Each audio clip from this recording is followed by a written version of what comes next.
No, but listen to, did you hear the press conference of Seleke Kromah, the IG? He did say that this is a highly political case, did he not? So you don't take the partisans' word for it, you take the IG's word for it. We elect on 85 irresponsible men, what happened to our country. We elect on 85 irresponsible men to govern this country, not to be very irresponsible. Please place your left hand on the Bible being held by your wife, and you will kindly raise your right hand, sir, and repeat after me. All standing, please. I, Joseph Newman Boyka Sr.,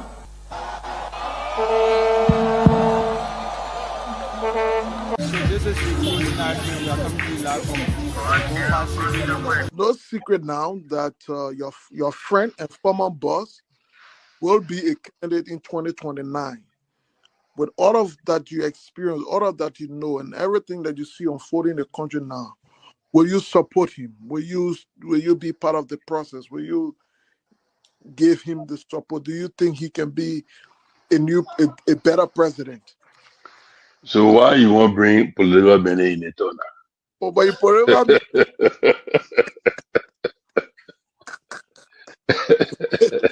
you're political man, before you go out, very active. I plead the fifth again. Okay. When 2029 come and pass, then you finally leave. Mission is completed. Now, what the rules of engagement? When the war ended, the guy said, the captain, the commander said, mission complete. There wounded out first. All men on board. So,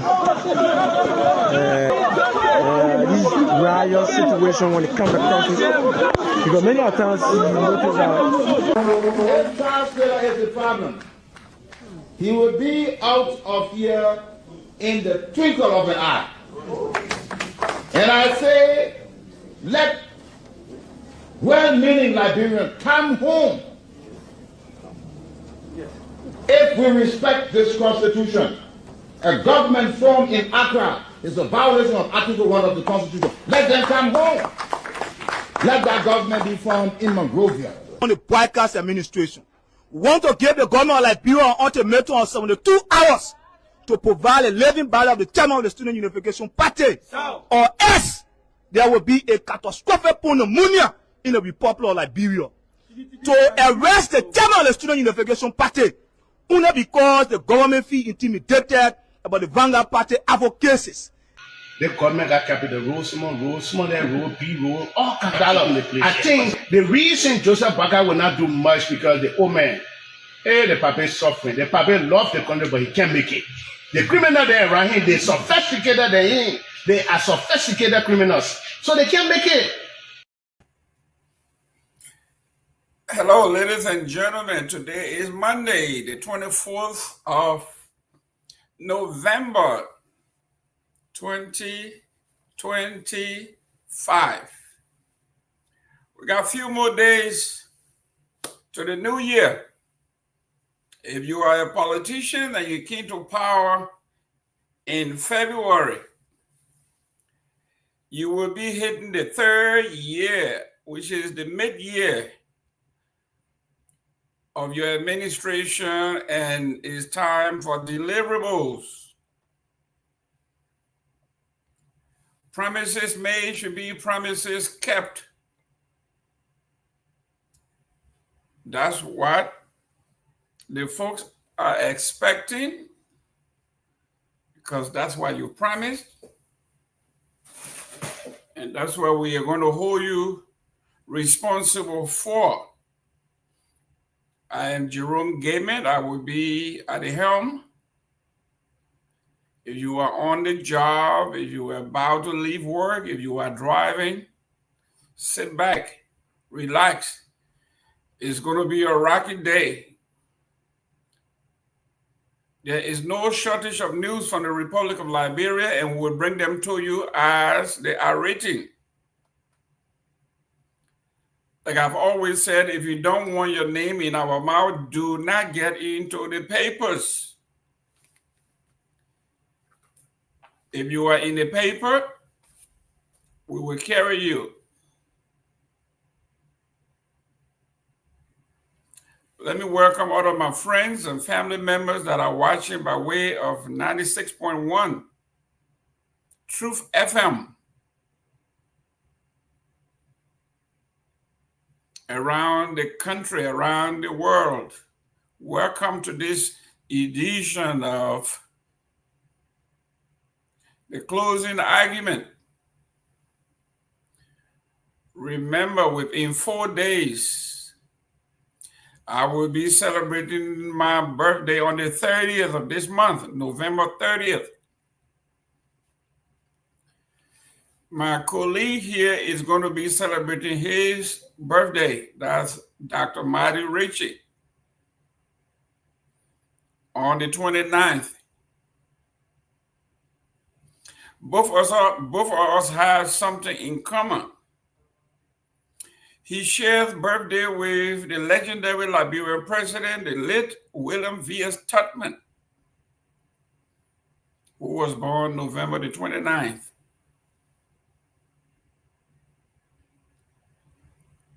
And it so happens that I shared November 30th with President Joseph Yuma Boakai.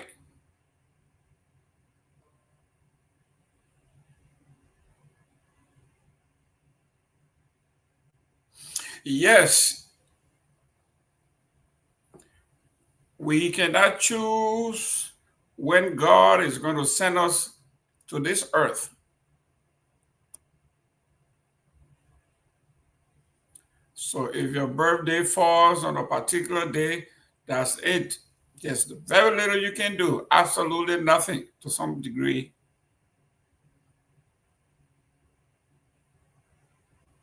So November 29th, President Tubman's birthday is going to be shared with my good old friend, Dr. Marty Ritchie. Dr. Ritchie served as a Peace Corps volunteer in Liberia, Sierra Leone, Malawi, and many other parts of Africa.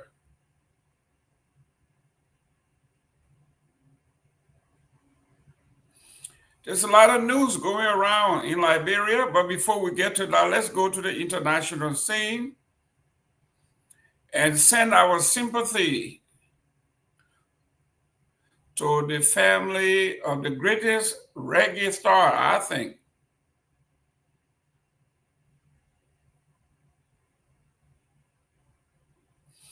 When you're talking about reggae artists,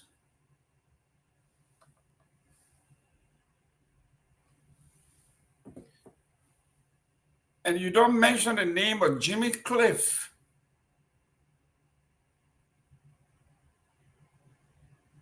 then you know very little about reggae music. He's a legend, iconic. He passed today at the age of 81. Jimmy Cliff visited Liberia several times as a goodwill ambassador.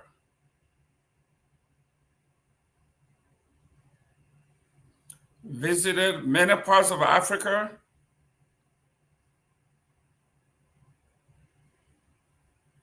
We were blessed on few occasions to have seen him in the Republic of Liberia. Our condolences to the great Jimmy Cliff's family in and out of the Republic of Jamaica.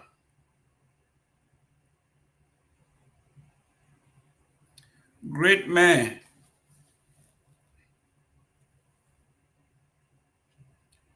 There is a name that is ringing in the Republic of Liberia by the name of Clifford Payne. He hails from the office of the vice president. He was arrested for bribery trying to bribe the DEA agent, according to the news.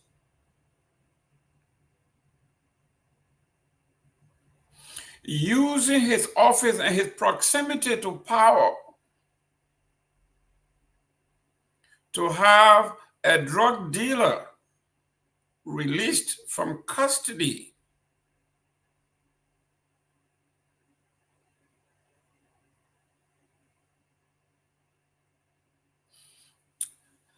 I read and I saw live the arrest. And then I also listened to the clip from the legendary reporter from Front Page Africa, Willie Topa, who narrated what was unfolding. Clifford Payne,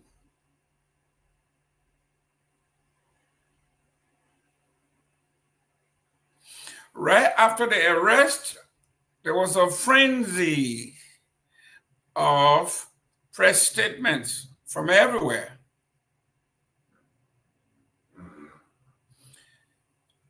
Disavowing, distancing the vice president's office from the actions of Mr. Payne.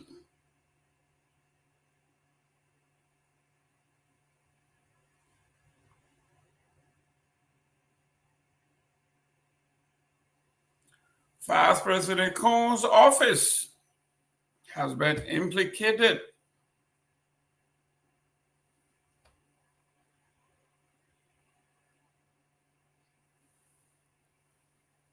As I was driving on my way here, I also saw another press release from Clifford Payne's legal counsel, Abraham Godson-Williams, who did not deny that his client was in the proximity.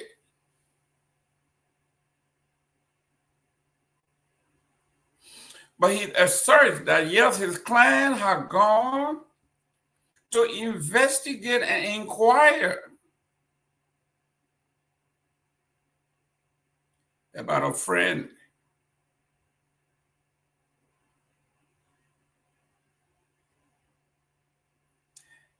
And that he actually represents the group of 77.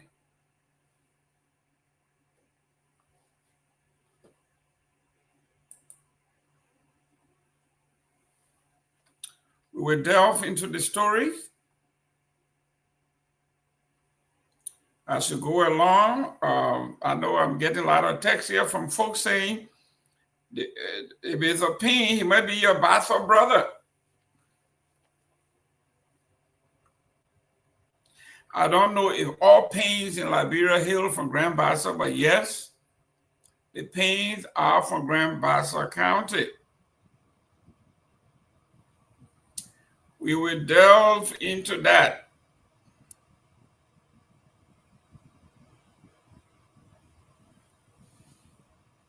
Another story making the rounds in Liberia is Ms. Pelham Raid, or Rayad, wherever you pronounce that name. She defected from the CDC to the Unity Party. Is this business as usual? Or a move for survival?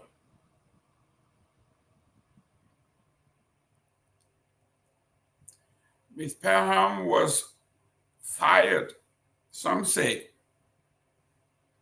or she resigned from the Ministry of Foreign Affairs a few months ago. Many people began to wonder what was next for her.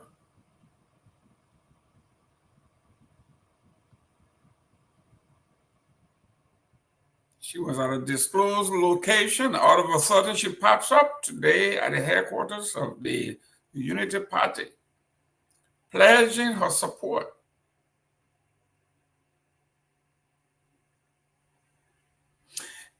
And saying that she likes the trajectory of the country.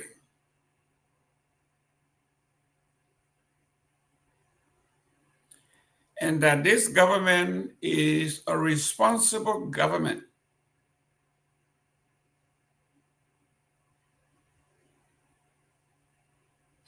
Does that mean that the previous government under which she served, the CDC, was irresponsible? We will delve into that. I told you, I warned you from the beginning that today is contentious in the Republic. Competing storylines.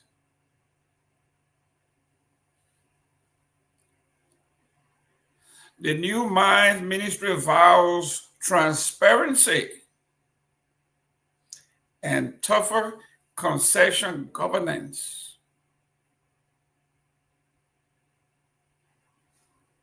After Honorable Wilmer Pay was booted out, the new minister wants to assure the country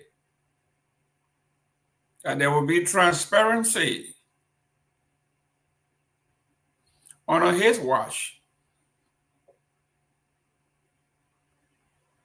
Does that mean that Mr. Pay was not transparent?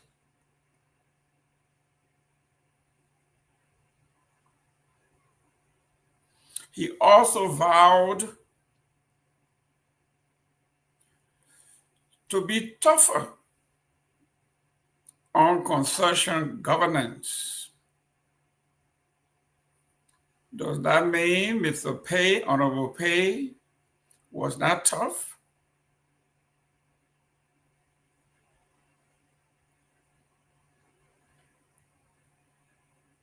He didn't say, I'm going to be tough.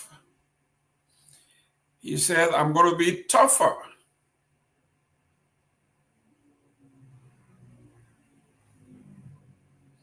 We will delve into that as well. The former presidential candidate, Dr. Moneybar, demands President Walker to recall the $1.22 billion, and he wants the budget to be recalibrated to set civil servant pay at $500 minimum.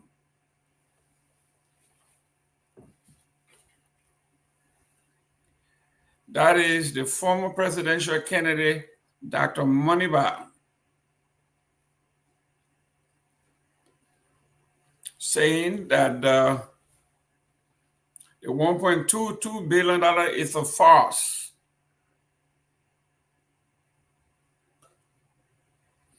It is not a budget.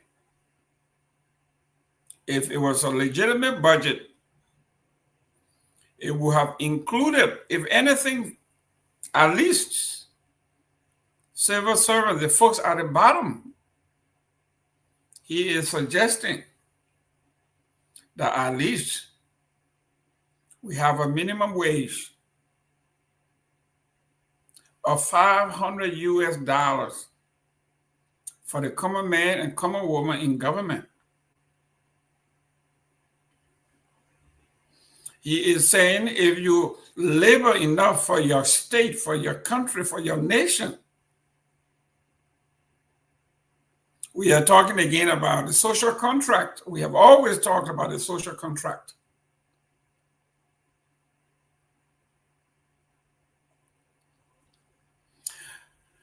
Well, do me a favor, share the show. Let someone know that we are about to delve into some serious issues. Some very uncomfortable.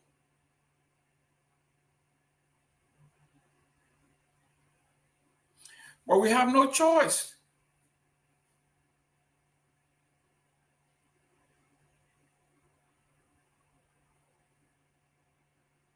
The closing argument is not a political-based platform. It is as neutral as they come.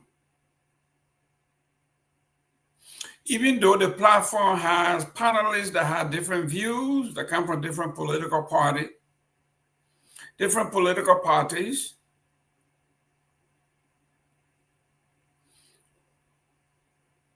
but the view of the platform and the mission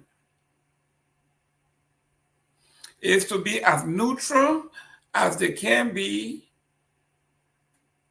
And I, as a host, I am under obligation that whatever storyline that I carry be factual. I should be able to recite my sources.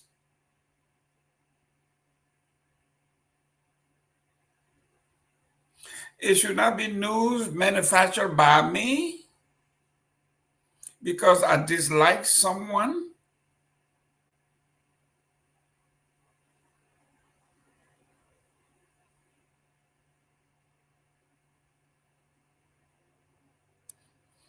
But we should carry current events.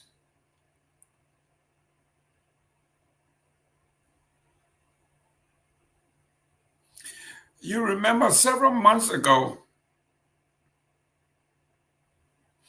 a government official, I don't know what got into him. He has to be the honest man on the planet.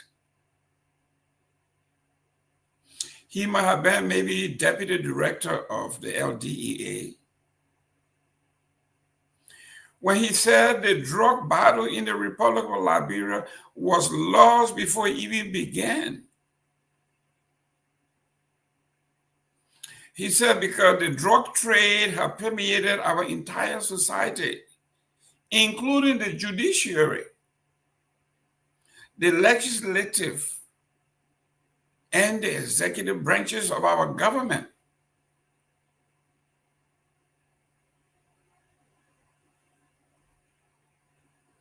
And then he went on to say it is basically the cash cow.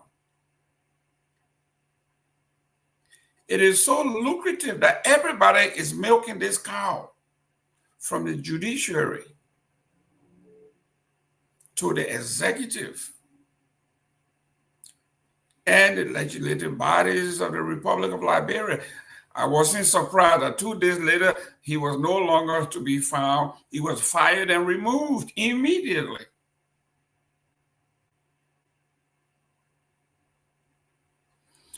I guess he did not perform as a member of a team.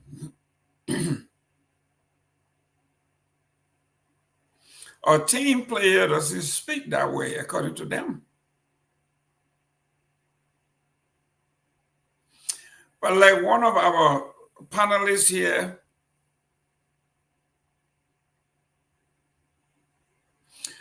Honorable Pewee always says, and I quote,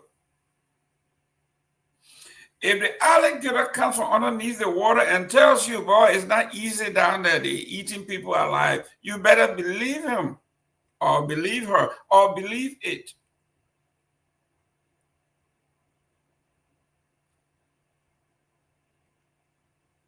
If a man who was employed by this government, who knows the ins and the outs of what was happening, if he can be bold to come out and say,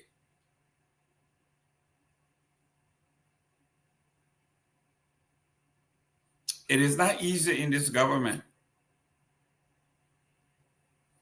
The fight for drug is not easy.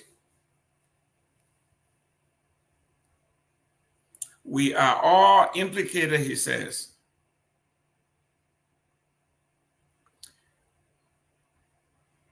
The next day he was gone.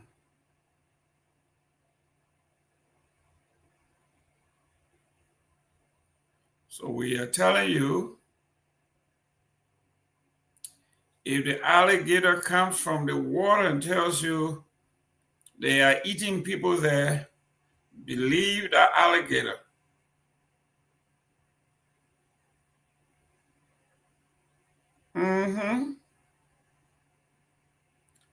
Trust or verify.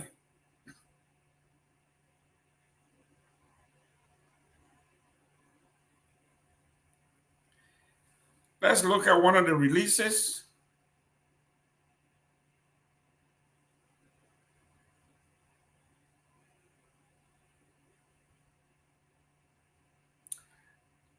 We will hold on to this until our panelists appear and they can opine on happenings in the Republic of Liberia as things are rocky. Some folks are calling for the resignation of the VP or be impeached for constantly being associated with devious act. That's why somebody said they just sent me. While we hold constant that these are allegations,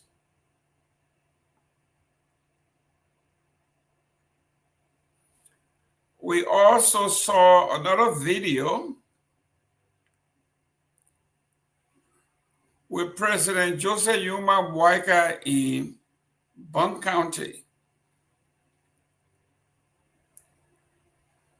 where he was having a meeting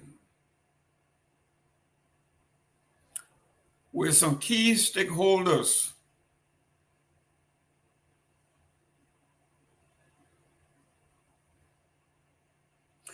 President Joseph Boyka unceremoniously,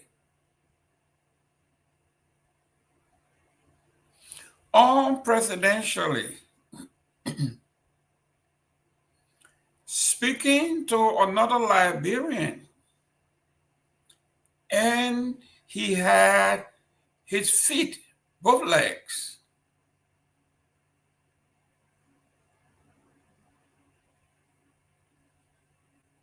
on the coffee table or the centerpiece.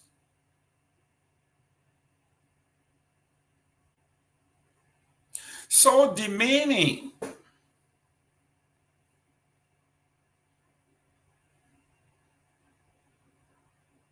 to another human being.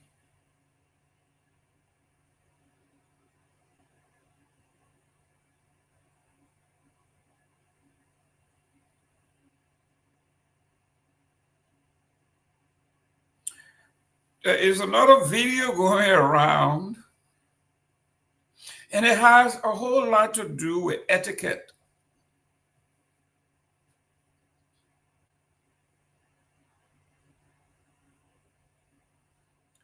Where our police IG was in Severlion, and one of his deputies were attempting to do content creation in the office of the vice president, and he had to be pulled back by his pants.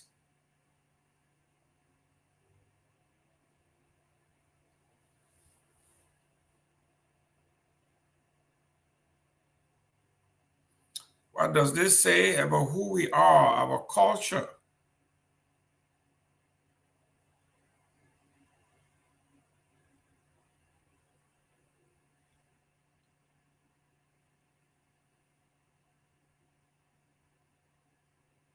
The vice president of a nation gives you an audience.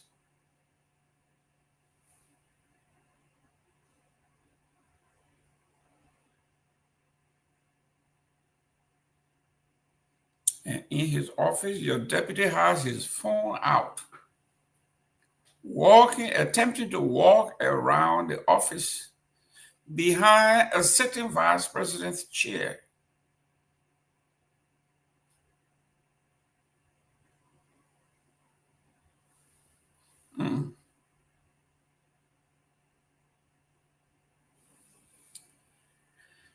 Well, there's a lot going on. Intermittently, we are going to be paying respect to Jimmy Cliff. For those of you, if you were too young to remember or know him, you need to start Googling him.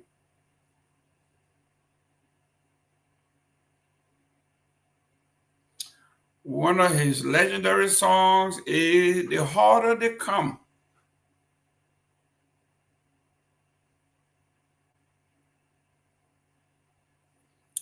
Yes.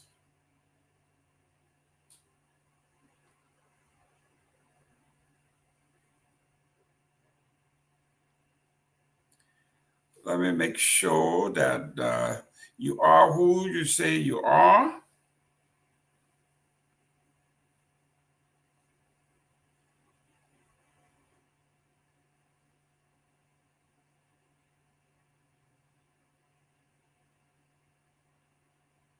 Mm-hmm.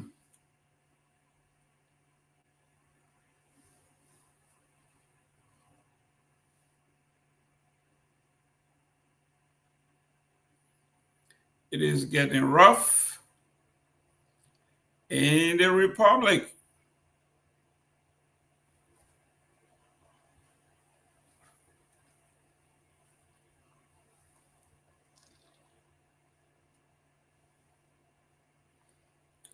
This is from the Group of 77 Disabled Center, Secretary Avenue, Mamba Point, Monrovia, Liberia.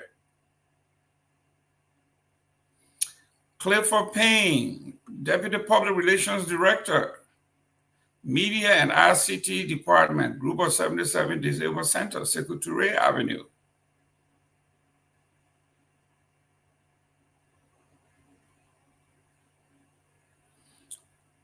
Letter of suspension pending LDEA's investigation.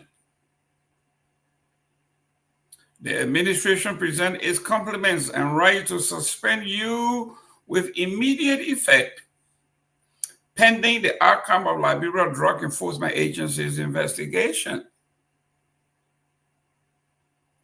We have been informed by the LDEA's office on Monday, November 24, 2025 at 2:53 p.m. of your alleged involvement in the suspected drug case.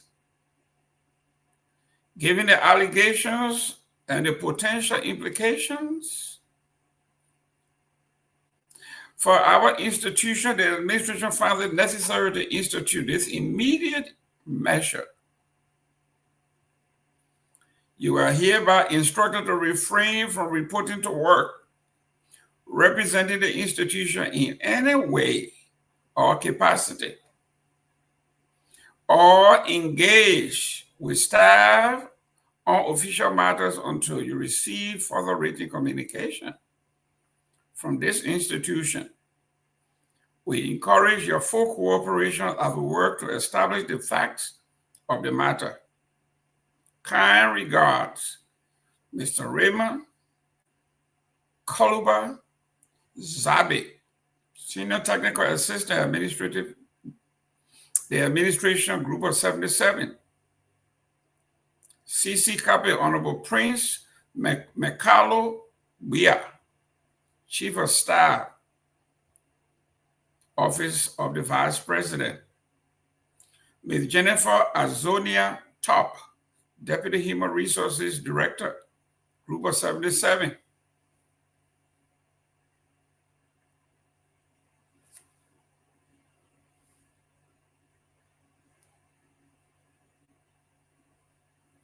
This is new.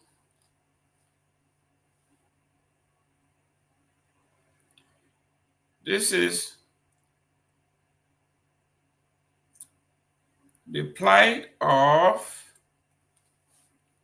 Brother Payne. He has been suspended immediately, effective immediately.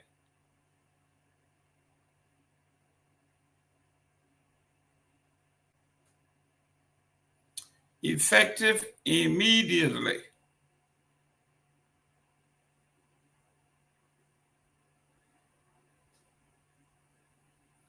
This is from the Group of 77, for which Mr. Payne works.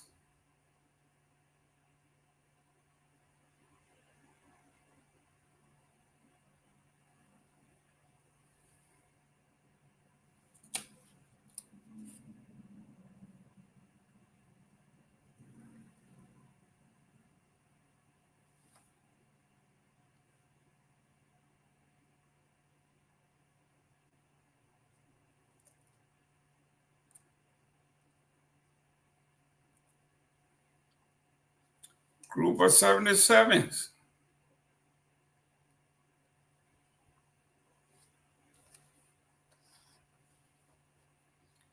There's a lot going on in the country. We will look up to the young man by the name of Myean is our reporter on the ground.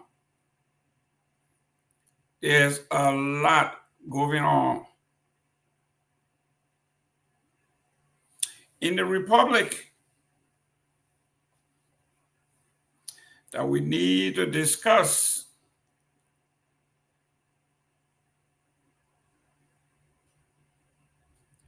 Top of the line is Mr. Clifford Payne, followed by Ms. Pelham, the New Mines Minister. What Dr. Moniba has to say about our budget. Let me welcome Mr. Torgbean here.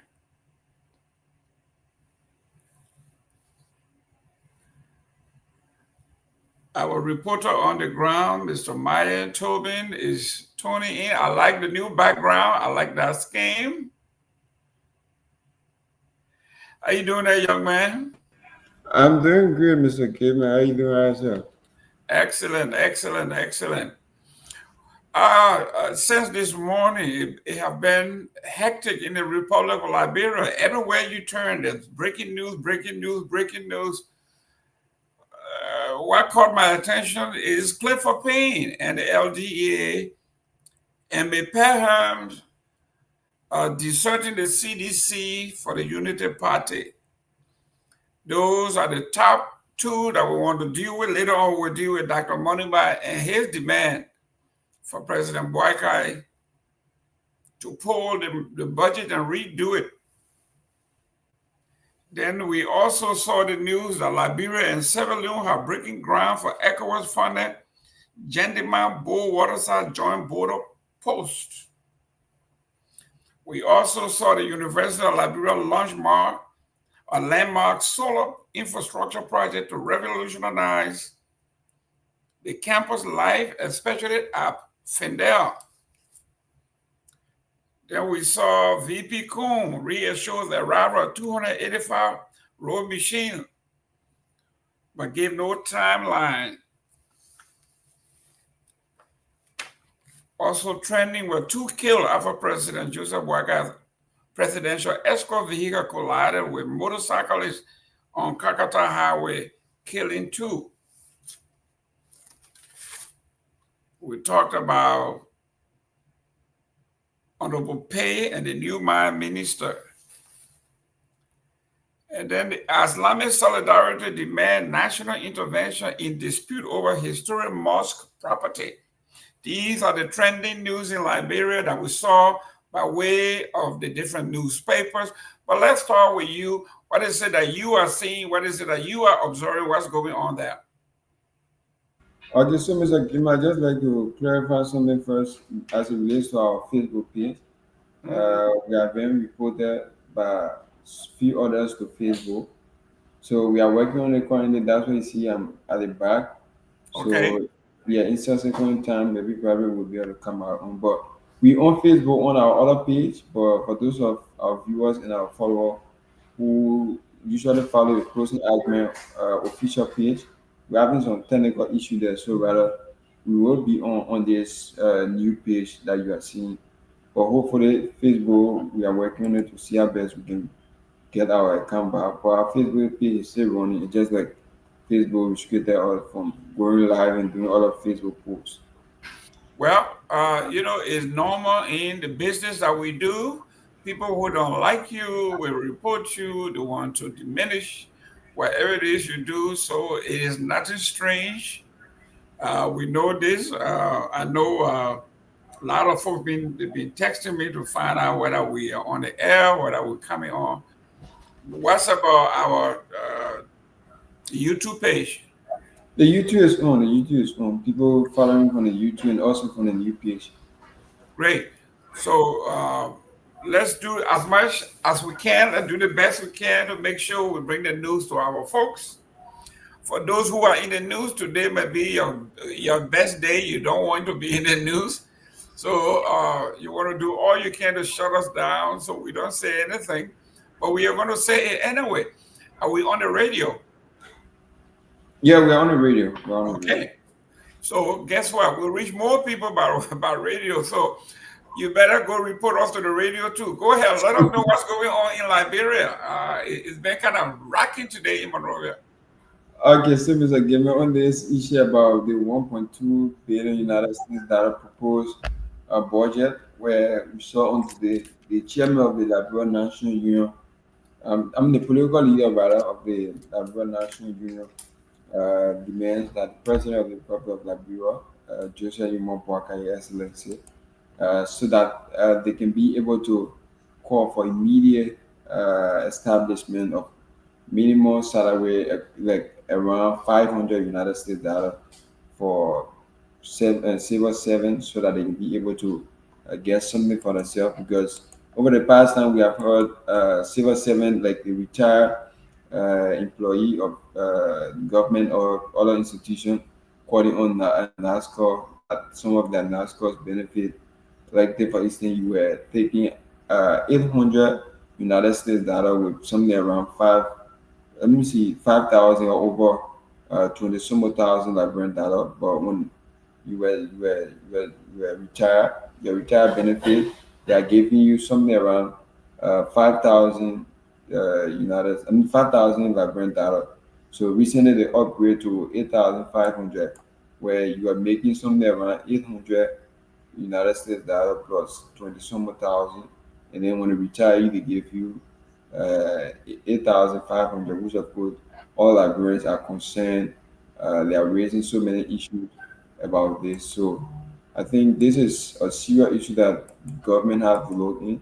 Then most especially we see some of our retired airfare virgin. They are also in the media asking the government to see how best they can raise their salary, because you cannot serve your country over the past 10, 15, 20 years, and then when they retire you cannot get something for your family, your children, or even yourself to sustain yourself. So it is a serious issue that the government needs to address, even though they are addressing some other issues that Liberians are concerned about. So this issue, Mr. Gayman, I also like to raise this issue where people are saying that the Lofa rule is okay. Few days, let me say yesterday and day before yesterday, I was in Lofa. The Lofa County rule is deplorable, where people sometimes ask how does the president use a way to go to Lofa, because if he going to Lofa, he's not taking like a car to go Lofa. So sometimes he use maybe helicopter to go there, because the road is very, very deplorable. Even it take about 9 hours from here to Lofa County, because if you going by car, if you get at Voyama, from there to come to town, it's very, very bad. So I think that's one of the issue the government needs to look at, because that's the home of the president, and we have so many permanent citizens from that area. So my first time going to Lofa, when I saw Lofa County, most especially the capital city, I couldn't believe my eyes. And Chief Tomalin and I was there talking a little bit behind the scene. So I think the president has to look at that area, because that is a home. And then they are saying that the road is paved. That's not true. We have a lot of videos, we have a lot of footage from that area. So if anyone wants to justify or wants to say something that Lofa County road is okay, we can be able to show it out to them so that they can be able to see how the road condition is like. Because from where the quota ends to Banga, it's just about less than 30 minutes to 1 hour distance. Then from that area to go in Voyama is over 4 hour distance. So just to tell you how terrible the road is like. The road is not far, even though, but the kind of road condition that people in that area face. So it's very difficult to even find bureau. I'm not talking about bank, but to even find bureau within that area is not possible. To even find mobile money area within the capital city of Lofa County, it is very difficult. To find cold storage where people find freezing food, you cannot find access to it. And the entire city is dark to find electricity is very hard. So there are a lot of things lacking within Lofa County. I'm not from Lofa, but I think we all as Liberians, when there's something going on there, we have to raise this issue so that people can be able to know. Because we have so many permanent citizens, so many permanent Liberians who are from that county. When people talk about Lofa, when you say, they say, yeah, the people from Lofa are good people. When you say, they say, yeah, the county is well, decent, and what have you. But if you reach there yourself, if you see the error, you will not believe it. You will not believe your eyes. So there are a lot of things I think this government needs to work on, and the people of Lofa County also need to look at it. So if you say Lofa is the bread basket of the country, there are a lot of things that needs to be worked on, and you cannot just say in the capital city of Liberia and then say Lofa County is a bread basket, and then there's nothing going on within Dopoh County. And then the president made a remark during the traditional chief and elder program in Banga, where he made a statement that they are going to put fee stadium there where young people will be able to play. So all Liberians were concerned that if you say you want to put a fee within Banga, and where is it that you cannot be able to develop the one you have where you play some international games on, where you play some major sporting activity, but you cannot be able to develop that stadium to make it up to the standard, but rather you want to build up to build a new fee within Banga where young people play. I don't think all Liberians condemn that statement. All Liberians are saying so many words on that statement. But I think we all as Liberians, we have to look to the real story and be able to tell Liberian people. So, Mr. Gayman, I'd just like to stop there so far.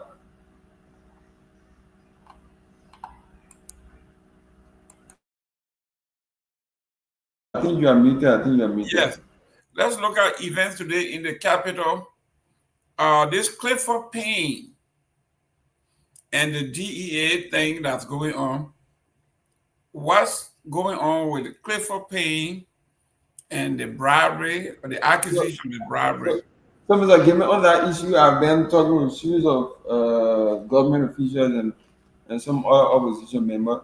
So with this issue, it has been alleged, I don't know how true it is, but it has been alleged that maybe probably the guys from the Unity Party government wants to put the vice president into a trap. But I don't know how true it is, but it's alleged that there's a trap that we want to put him in. But today we saw, if you let's look at it from this side. If you saying that this guy, it is alleged that he was trying to bribe the LDA officer, we were not on the scene. We don't know what went on there. But if you say something like that, and then the ones that were showing on record, that was showing on video, was when you started to hold him, started carrying him, pick up and beating on him. Do you have that video available? I think we have it here. Let me see what I can. Please let the people see it. So let me be playing it. Let me be talking until. You can find it. Yeah. So with that, if you saying that he's was behind the scene trying to bribe the LDA officer, we are not saying that it's not truth. But the issue is when the guy was trying to bribe the LDA officer, where you having the opportunity to do any recording or do any evidence that you can prove that, oh yeah, this was what he was doing, but that was done behind the scene. No one knew what was going on. Mr. Gayman. So if that happened, whether it's truth or not, we don't know. But the only one we saw was when he was apprehended, and then the folks from the LDA was trying to turn him over. It was how it was recorded. So whatever that was done behind the scene, whether it's true that he was trying to bribe the LDA, which is alleged, we don't know. We cannot confirm that. But that was the information I got today. And also the folks from the vice president of the 72nd group, they put out a release suspending him until they await the president. That's not the president, but LDA investigation to see what's the outcome of the investigation. But we're waiting to see. But all Liberians are concerned that there should be a trap for the vice president, Mr. Gayman. But until then, let me see where I can be looking for the video until he come on. Yes.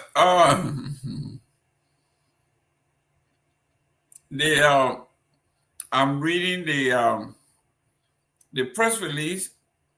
In fact, there are several press releases from everybody, and then finally the suspension of the gentleman by the group of 77. There has to be something concrete about this for him to have been suspended indefinitely, immediately. And I read it before, and it is here from the Chief of Office Staff. Office of the Vice President was CC. The Deputy Human Resource Director, Group of 77, was also CC. The suspension letter was signed by Mr. Raymond Koluba Zabe, Senior Technical Assistant Administration for the Group of 77. So they didn't waste any time. They say his suspension was immediate and indefinite. So you are hereby instructed.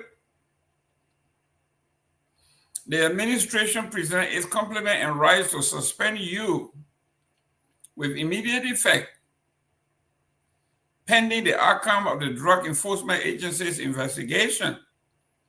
We have been informed by LGEA's office in Monrovia on Monday, November 24 at 2:53 p.m.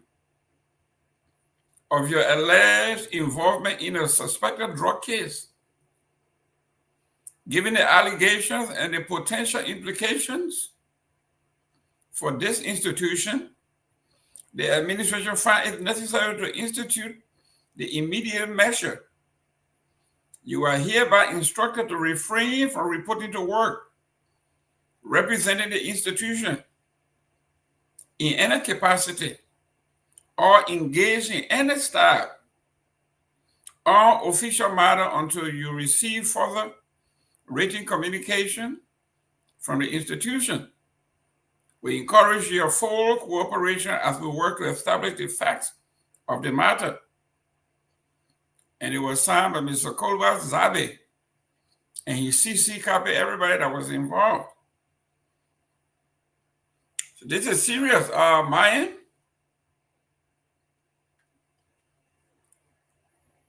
Let me look for the release from Abraham Godson William, who says now that he is representing Mr. Payne. And he said Mr. Payne is not guilty. Mr. Payne went to visit someone. So we are also working the death of two folks killed by the EPF on their trip from Bond County. Pitiful, but true. Two individuals lost their lives.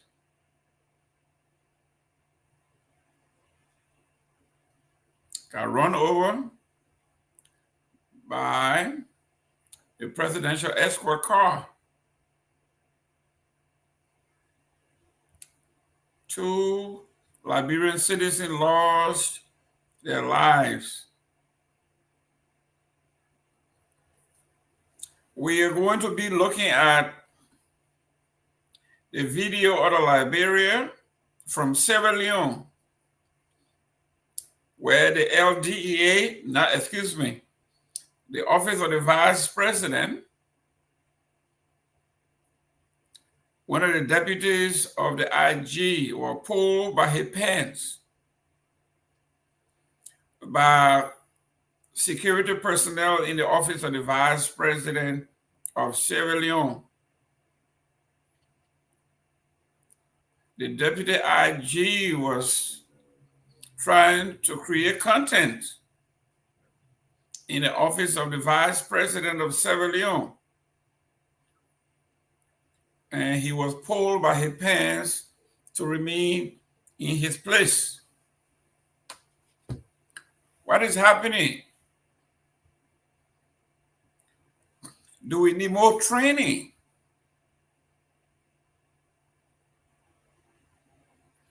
Liberia used to be the hub of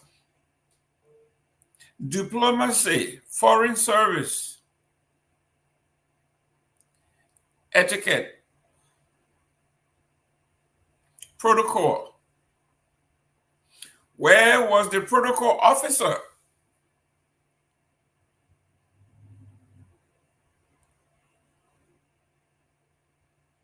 Officials of government are in discussion.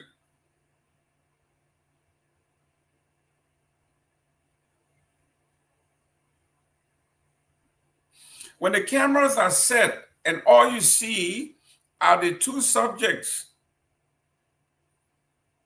very seldom will you see someone in the shot. News media,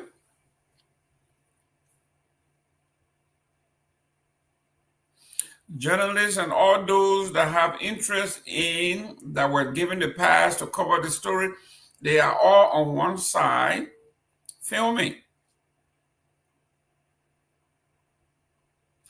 And after the two subjects have concluded their news conference or their conversation, then they turn and say it's time for questions.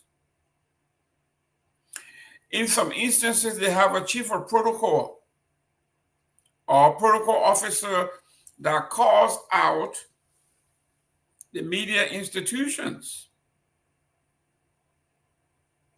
Sometimes the host does it, like President Trump or President Biden. They will call them one at a time. You will see them screaming over each other, and then they will go ahead and give each other a chance to ask their questions. Never will you see an ABC news reporter or CNN news reporter to drive or try to walk behind President Trump and whomever it is that they are talking with.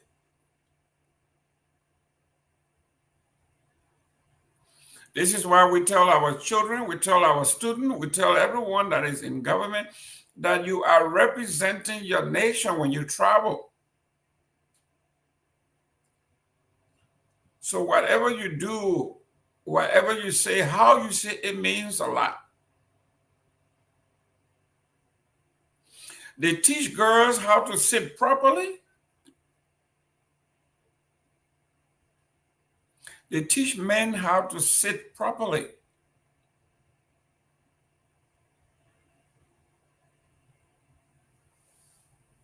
There are things you do not do in certain areas, on certain occasions.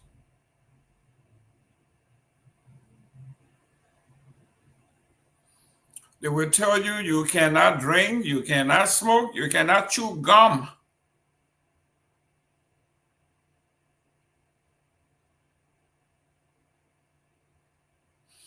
When folks are filming diplomats, you can't walk into their film. You can't walk across the camera.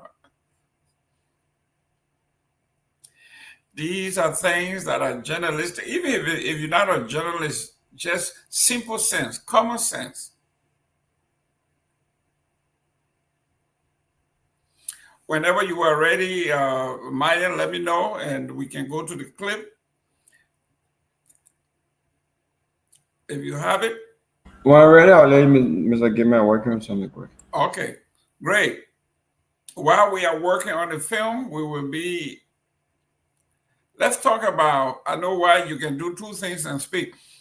How is the audience in Liberia accepting or responding to Ms. Pelham's defection to the Unity Party?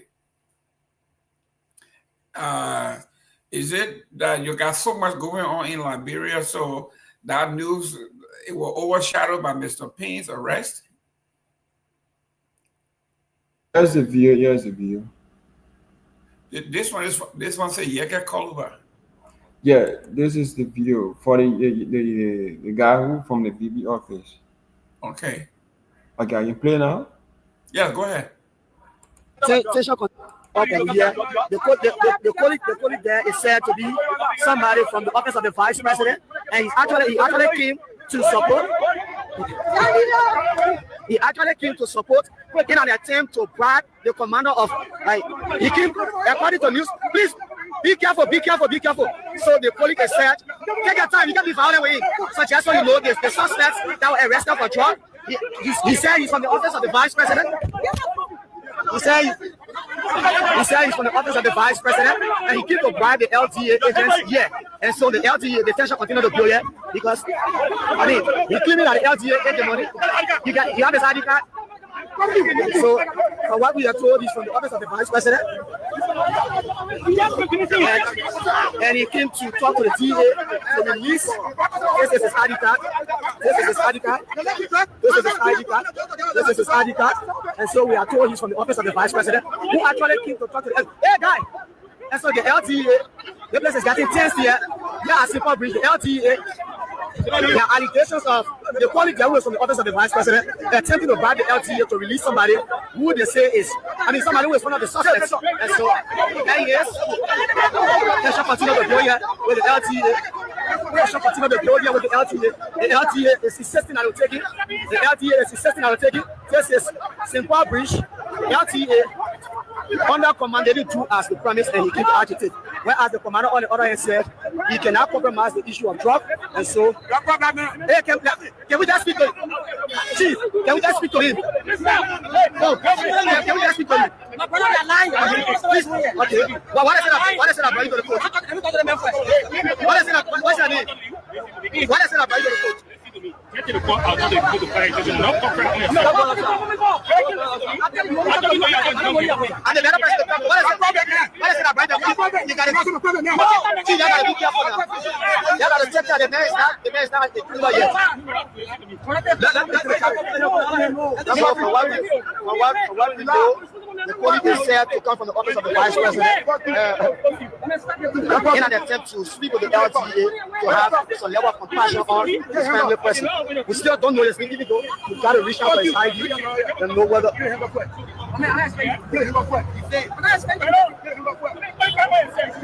And so you can see part of fire everywhere here. Simple Bridge Courthouse is jam-packed. Simple Bridge Courthouse is jam-packed. The LTA also trying to restore calm here. Wow. So that's it. Ladies and gentlemen, you just saw the video. There's a lot of questions being asked. What was he doing there? If he's working in the vice president's office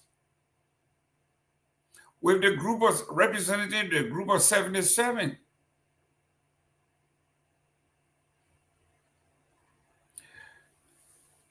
why wasn't he in his office at the time?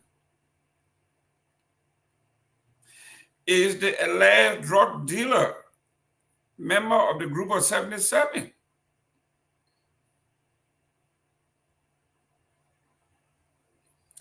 There are more questions than answers at this point,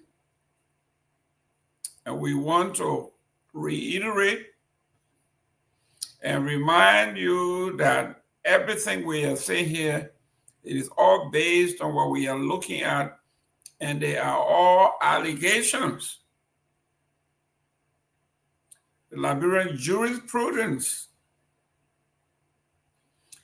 guarantee us that all men and women under the law are innocent until proven guilty in the court of competent jurisdiction. So we are not saying anyone is guilty here but yet we have to make comments on what we are looking at, what we are seeing. A man that works in the vice president's office represents a group of 77. He has hired firebrand Abraham Gayman William to be his lawyer, his legal defender. Abraham Gayman William has also done his own release, categorically denying his client had any involvement with the LDEA. In fact, his client, he said, went there to check on a friend.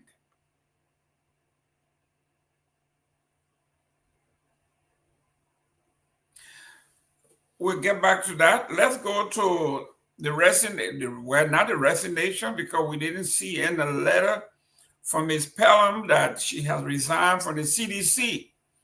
But we saw her today joining the Unity Party. And she said her reason for joining the Unity Party is that she likes the trajectory of the Unity Party, and that Unity Party is a responsible party. The question that comes to mind is, why is she saying this? Is it business as usual, or this is for survival, political survival?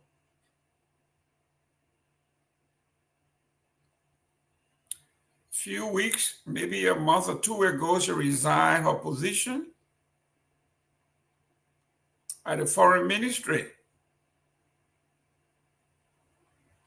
And today she's deserting the CDC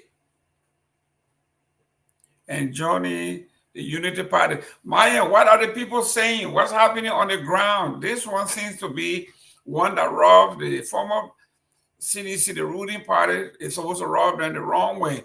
What are they saying? Or do we have so much news going on that these things are falling by the wayside?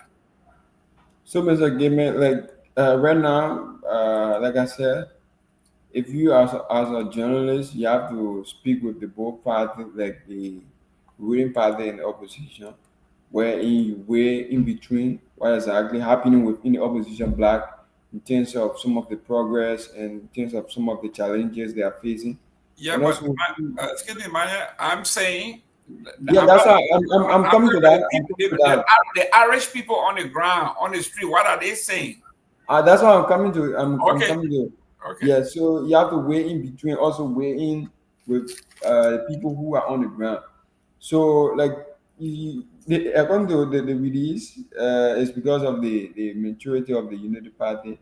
That's why she's crossing over. So, with that, all Liberians are concerned about leaving from one party to go to another. Is it because of some other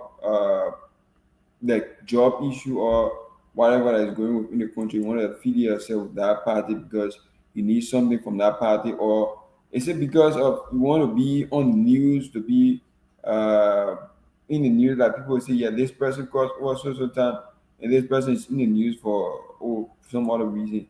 So because of that, some seditionists are saying that other seditionists who are still within the party, they are going to learn some lessons that when maybe probably if God help them, they're going to government for the next term, or if not, they are going to still remain there to learn more lessons, because others who came in, they just came in because of job, and because of that they were employed, giving job to them, and then they never came on the basis of doing the work for the people. They never came on the basis of the party or whatever, but they came there because they saw the opportunity, they saw that slot that they could make their name or make their way through to get that job.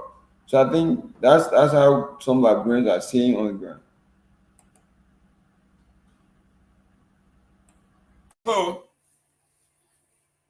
if she did that at the CDC, what makes Unity Party is not thinking that she's doing the same thing wherever So that's why we are not yet seeing a communication with the United Party in anyway. What was it? Saying we have yet to see any communication. United Party will not say we don't accept the president. Every political party will allow people, will open the way for people to come in. They will not be able to say, no, I don't want the president. The president is not good. The party don't want the president. No, you'll not say it. But just like certain position within the party, that person will not be able to get it. Certain job within that party, that person will not be able to get it. That's not. But with just holding a mayor position within the party, just to say I'm like a party member, you hold it. No one can stop you. So what's about employment though? We had the same problem with CDC. That's why I said, Mr. Gayman. So with the employment, it's based on your character, based on what you do with the party, based on what you coming on board, what you bring on the table. That's why the people is going to look at and then employ you.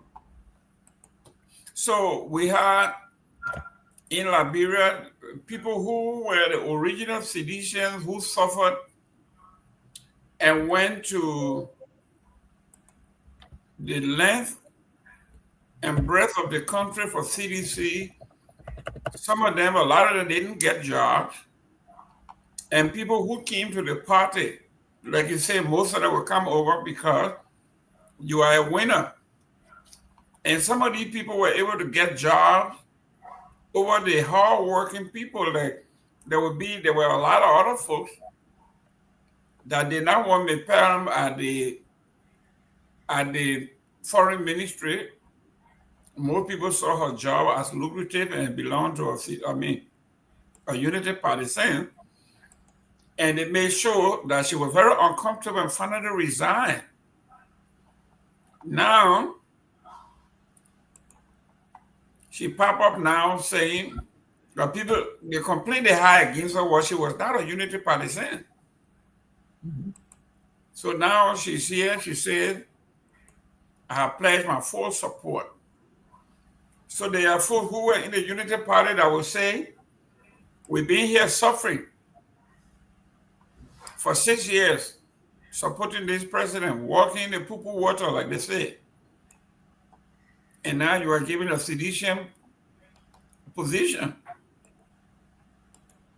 So that sentiment is still there, no matter what you do, no matter how you call it, no matter what you say. Whether she joined the Unity Party last year, the folks will still see it as somebody who is taking a job from a legitimate Unity Party person. And I think it's a legitimate point. What do you think?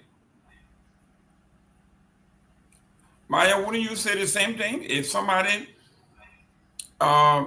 you've been suffering here, you've been working for the closing argument, you've been on the beat, you go everywhere. And then somebody comes from OKFM and they make him your boss. Wouldn't you detest that as legitimately? Wouldn't you? I would do, Mr. Gayman, because it would be like I've suffered a lot, and then seeing another person just come and enjoy, it will not be satisfactory to me. Okay, let's go to 2 killed after presidential escort vehicle collides with a motorbike on Kakata Monrovia Highway, killing 2. Myean, this was very, very, very tragic and graphic. I couldn't even watch it. It says that the collision involved a large vehicle in the convoy. A Liberia National Police escort pickup bearing license plate 249. We reportedly crashed head-on into the motorcycle operated by Peter Kamara. Onlookers described the scene as pathetic and raised concerns about the speed and safety procedure of presidential motorcades. Imagine one of the escort cars even climbed on the sidewalk while driving through Kakata just before the accident happened.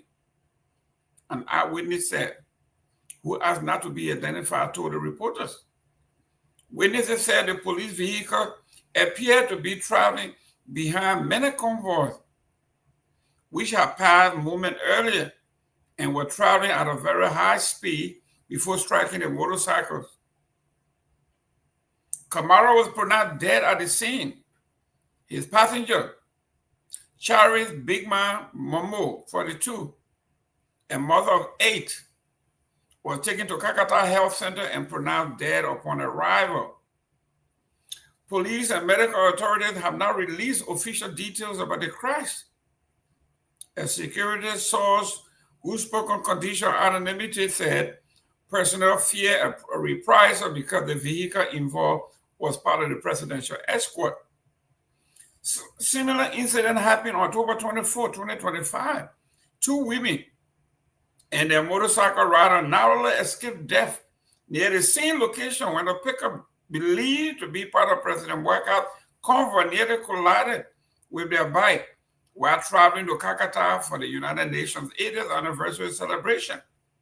The eyewitnesses said the plateless license plate, the plateless pickup truck marked GSA LMP 0508 struck the motorbike and the victims were rushed to the nearby clinic in Kakata. The executive mansions of the Republic of Liberia Police issued no official statement. Deadly motorcycle crash in 2019, same thing happened in 2019. The highway has a history of motorcade-related crashes. In August 2019, one person was instantly killed, several with life-threatening injury when the pilot vehicle of the then Vice President Joel Howard Taylor's motorcade collided head-on with a taxi near Firestone 15 Gate on the Kakata-Monrovia Highway. The EPS pilot car, my EPS 78, overturned, and the taxis, my BC1, was severely damaged, and there were no official response. What is going on in the country? Let me welcome Mr. Seleke Kromah. Welcome, sir. Yeah, greetings, Mr. Gayman. Greetings, Myean rather, sorry. Good to be on the show this evening. But I don't know if this page is visible. I tried session for the show. It's the old page that I was having access to. But maybe you can post a link on the other page so that the followers can be able to find the page. Because if you try session on Facebook, you can see this one. But good to be here, Mr. Gayman. Good to be here. I'm looking forward to a great show tonight. Yes, you came on a day where Monrovia is shaking. There's news everywhere. Oh yeah. we having problem actually selecting one. The most recent one, the 2 big ones actually is Clifford P and the LDEA, and then Ms. Pelham defecting for the CDC to the Unity Party. And then number 3 on our list is Dr. Monima demand President Workout to record $1.22 billion, and he requesting that the president or the administration set a civil servant pay a minimum $500, which he said may be livable wage in the Republic. Your take on some of the things. I don't know if you've been following the events in Monrovia. Yes, I've been following Mr. Gayman, and I think then let's start with the Clifford thing. No, let's start with the LDA. Is Clifford the guy who was arrested today from the yes. Yeah, Clifford Payne, his name is. Oh, okay, good. So yeah, I think I share my perspective about it on my own page, and I made a comment on the VP Jeremiah Cohn post that he after a few minutes he came up and made a post that the law should be should take it course, even if the guy is related to him and whatsoever. But I don't know the fact. I've seen a lot of media institution posting this evening. Surprisingly, April Gosson Weir, a journalist who is noted for being strong against this government, representing that I think some people are saying that he's a pastor, by the way, too. So he gave a clear, explanation today. They already released him. But again, I will be looking forward to the LGA investigation, the final, investigation result coming up to know whether this guy was actually engaged in bribery, trying to bribe LGA officers to release someone who had been caught with chores and all of that. And I heard that he worked at the wife of the vice president office, the group of 72nd, or whatever it is, but, looking again, for me personally, Mr. Gayman, I don't trust, Jeremiah Kun, not only this issue, but I don't trust him. This is a man I know a lot of people. To many people, he's an inspiration because they felt, that he came from being representative to become a senator, and now he's the vice president of the country. And so, just based on that, some of them are predicting that he should be the president of the country come 2029. But for me, what I believe, the way this guy made ways through in our country to get to where he is today, is not somebody you can trust with the presidency of our country. And the fact that we are where we are today, Mr. Gayman, to even discuss with all the different smart Liberians that are successful in different endeavor, even in politics, that we cannot handpick somebody, we cannot recommend somebody to serve our country, to give us change and hope for the next generation to come. But Jeremiah Kun and the likes of Prince Moyi, who have been the problem of our country, by benefiting from the national budget, allocating to the private, properties or institutions or company, whatever it is, and depriving millions of Liberians from the benefit of that. I don't believe that Jeremiah Kun can be a better president. I don't subscribe to that. People are lucky and people are blessed in different ways. But that doesn't mean that they can be a good leader. But whatever it is, what happened today, it was timely that he had to make that post. But for me, I don't trust him. The FDA can investigate and know and gather the fact and inform the public. And I like this intern administration at the FDA stand on this fight against drugs, because at the end of the day, Mr. Gayman, this thing is killing young Liberians. To the extent that some parents, they send their children to rehab centers, they graduate from there, they don't even get to observe if they are actually out of this addiction thing, and they rush to take them and send them to countries like Rwanda to school. And some of the people that are here, they get right back into the same addiction, Mr. Gayman. Some of them are deported, some of them they are in jail as we speak. Some of them they are causing a lot of problem. And so I don't, anything that has to do with, this justice, this is something all Liberians should come together and fight. By the end of the day, let's wait for the FDA investigation. OKFM posted the guy in April in Gosson Weir, where they say he's the one representing him as a lawyer. That's And I know if actually he's a kind of person that will engage into that, April in Gosson Weir would not be, representing him. And again, he's a lawyer too. Lawyers can represent anybody. That's right. Exactly. So lawyers they can represent anybody. Even if you kill, they will still represent you once you are a client to them. So again, let's wait and see. But I don't trust Jeremiah Kun. And Liberians, for God you haven't said, if we are aspiring for a better country, for the future generation, that everything we're doing now, we should not go backward, we should move forward. People like Jeremiah Kun should not be the character we'll be discussing about being potential president for Liberia. That would be a complete step back. And that setback would be like a 10 years progress we've made, will be taking us back to make, because just think about it. This man boy his way to becoming vice president. He used to give Prince Johnson money to give him favor, to continue to endorse him for whatever, aspiration he had in Nimba, whether representative or senator, and all those different things. And we know, and the Liberian people, they know the truth.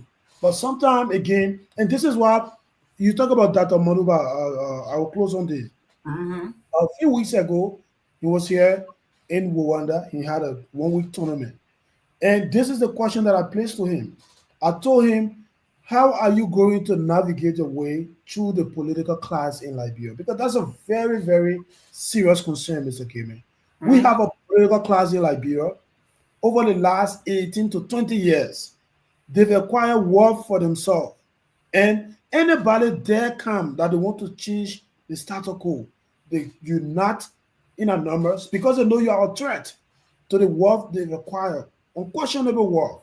And they use that wealth, to impact, to do quick impact projects, give handout to our people, just to get the influence that they are enjoying today in our country. And Jeremiah Kun and Prince Myean, they fall in our category. And so people like Jeremiah Kun, they are desperate, they can do anything for power. And so that's why you see today in no time, he came and dismissed the guy, even suspended him, just because he want to be seen as a clean guy. But he's not. And a lot of Liberians knows it. But good to be here. I don't know much about the CDC partisan you spoke about join the Unity Party. But again, you should expect that, Mr. Gayman, because the Unity Party now is in power. And not so many people can stand the tension of being opposition. The country hard. For 6 years, right? Yeah. You see, Kano Babala, the man shame. Now you say it's a century, centuries. He opened a political party for centuries. You see? So not everybody will get a patient to be in opposition for 6 years, Mr. Gayman. It's tough to be in the opposition, to hold the government feet to the fire for 6 years. It's not an easy task to be with your partner balling. Exactly. And some of the people they didn't benefit from CDC. You see? Yes. Yeah, CDC was in power for 6 years. They didn't benefit. They were just seditionists.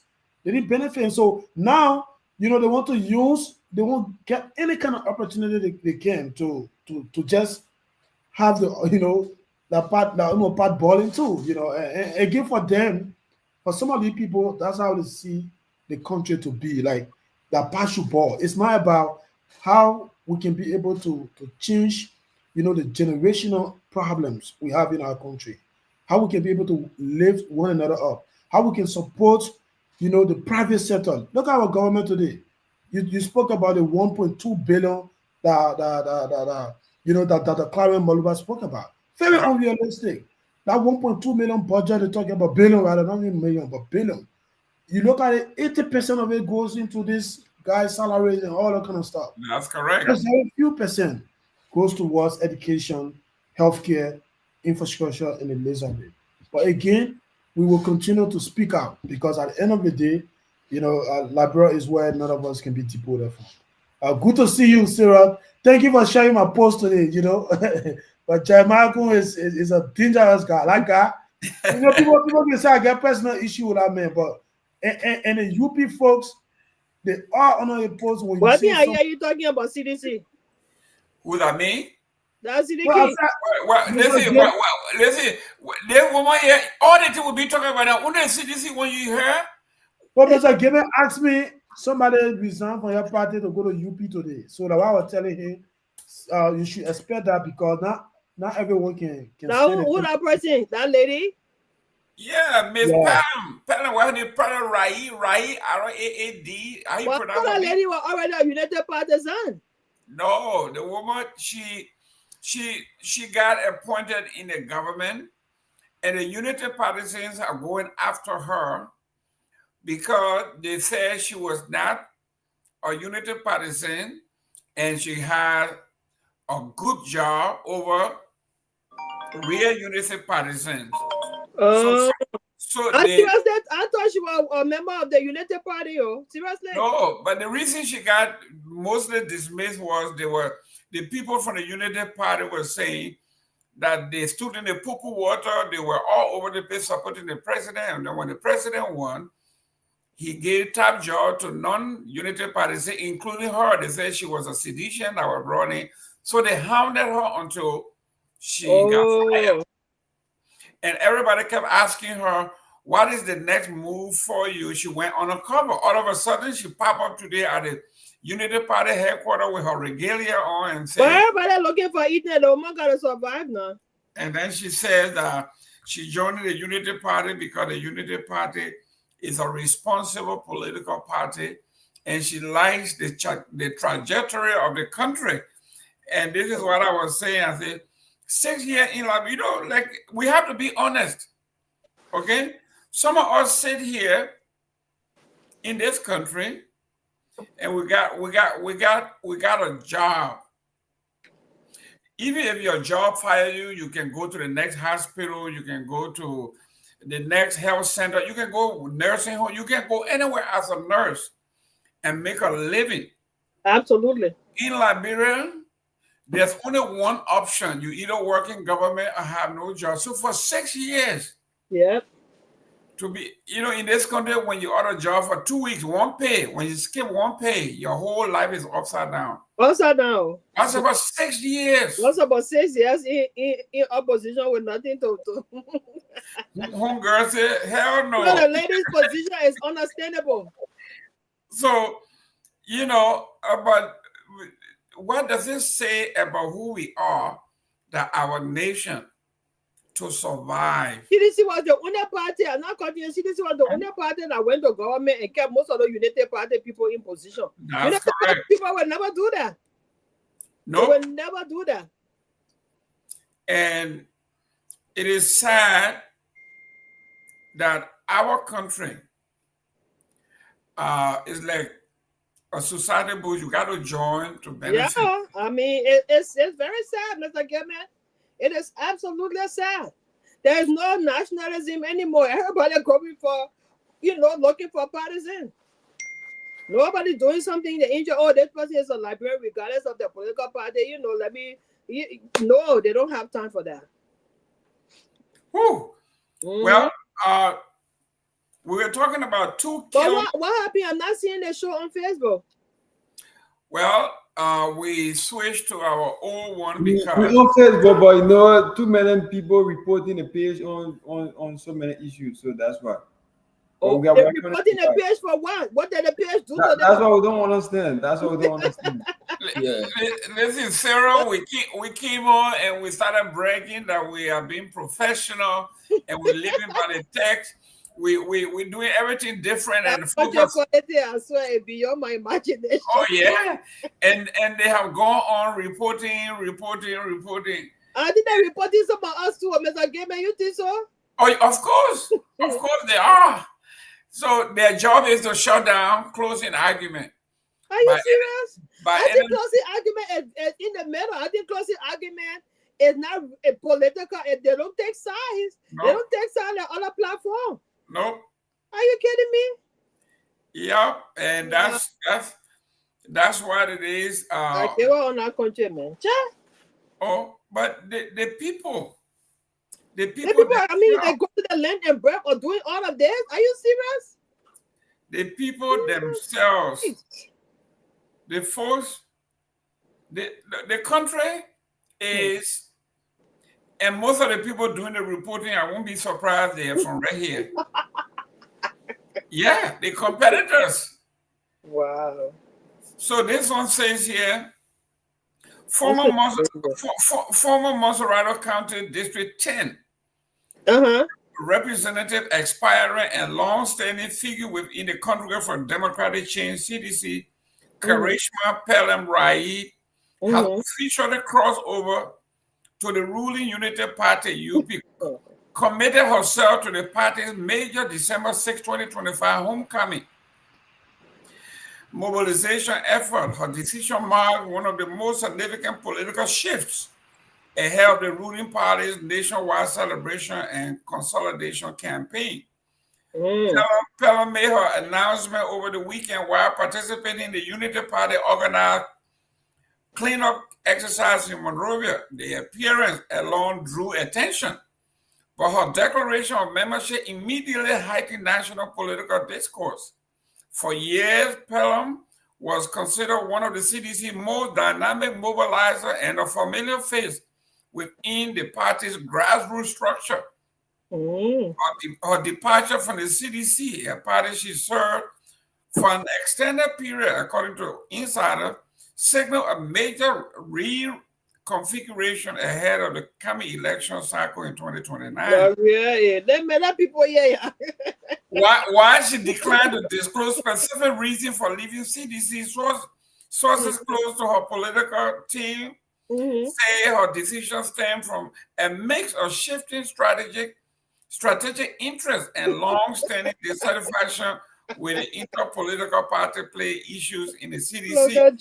Her decision also follows her recent resignation from President Joseph Yuma Bwaga's government for her post as Assistant Minister for International Organizations at the Ministry of Foreign Affairs, sparking speculations about her next political move.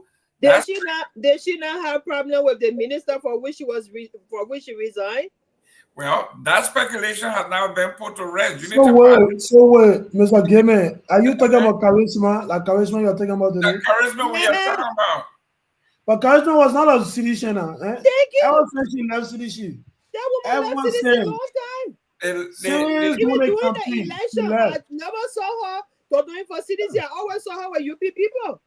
But I'm even surprised. I thought that I was somebody different, Mr. Gayman. Yeah, that's what I thought. I thought that woman had been a United Party from day one. But how can you say this when the woman said, the newspaper and the woman herself saying that she's leaving the CDC? But those are the people that were in the CDC government and leaking information to the United Party people. But she's not even in CDC government. She was just friend with Jeff Koji, the city mayor. She was not even she was not working in the CDC government? No. She was. She never had a job? No. She wasn't working in the city. She was just friends with Jefferson Koji. You know, she was into after she came into Liberia, she was into this entertainment stuff. Where she came from? I think some Asian country, man. She married to one guy, and then the guy passed her off. She came to Liberia. So she was into entertainment first. She was doing music. She left the music game, jumped into entertainment, like doing comedy in Jamaica and all of that. She left when she started this UL politics, you know, and that's how she was friends with Jefferson Koji, but she was not a sedition. At some point, CDC, there was a rumor that CDC was putting her against Yeke, you know, but CDC had a candidate there called Josephine David, the former, I think, Commerce Assistant Minister. She was Inspector General. Yeah, Inspector General Josephine David. You know, and that's how she left because she could not, and she ran as an independent candidate and she got flopped. But she was not actually a CDC. You know, but how can you say that? But listen to this. This is for years, mate. Listen. If it's in the news, I will carry it whether you like it or not. It says here for years, Pelham was considered one of CDC's more dynamic mobilizer and a familiar face within the party's grassroots structure. I never ever knew how to be a CDC, seriously. Her departure from the CDC, a partnership for an extended period, according to insider signals, a shift. How can you guys here say now that this woman is not and was not part of the CDC? But Mr. Gayman, and I see woman go do a course or training to Harvard. She started posting on Facebook that she attended Harvard University. Yes, so people can lie. So don't be taking that. She just go do a training at Harvard, and she started posting all on Facebook that she studied. They trying to spin it to make news. That's it. And the thing is, CDC is a big as a position now. Even I'm not a citizen, but in order for you to get value, you got to affiliate yourself. You know, make yourself feel fine and say, "Oh, I was a citizen," all of that. But she used to actually be with Jefferson Koji. Most of the time, she'll be to CDC whenever they have been a program, you know, but she was not an actual citizen. And ever since, in fact, since during the election, she was, I think, assistant minister of the foreign affairs.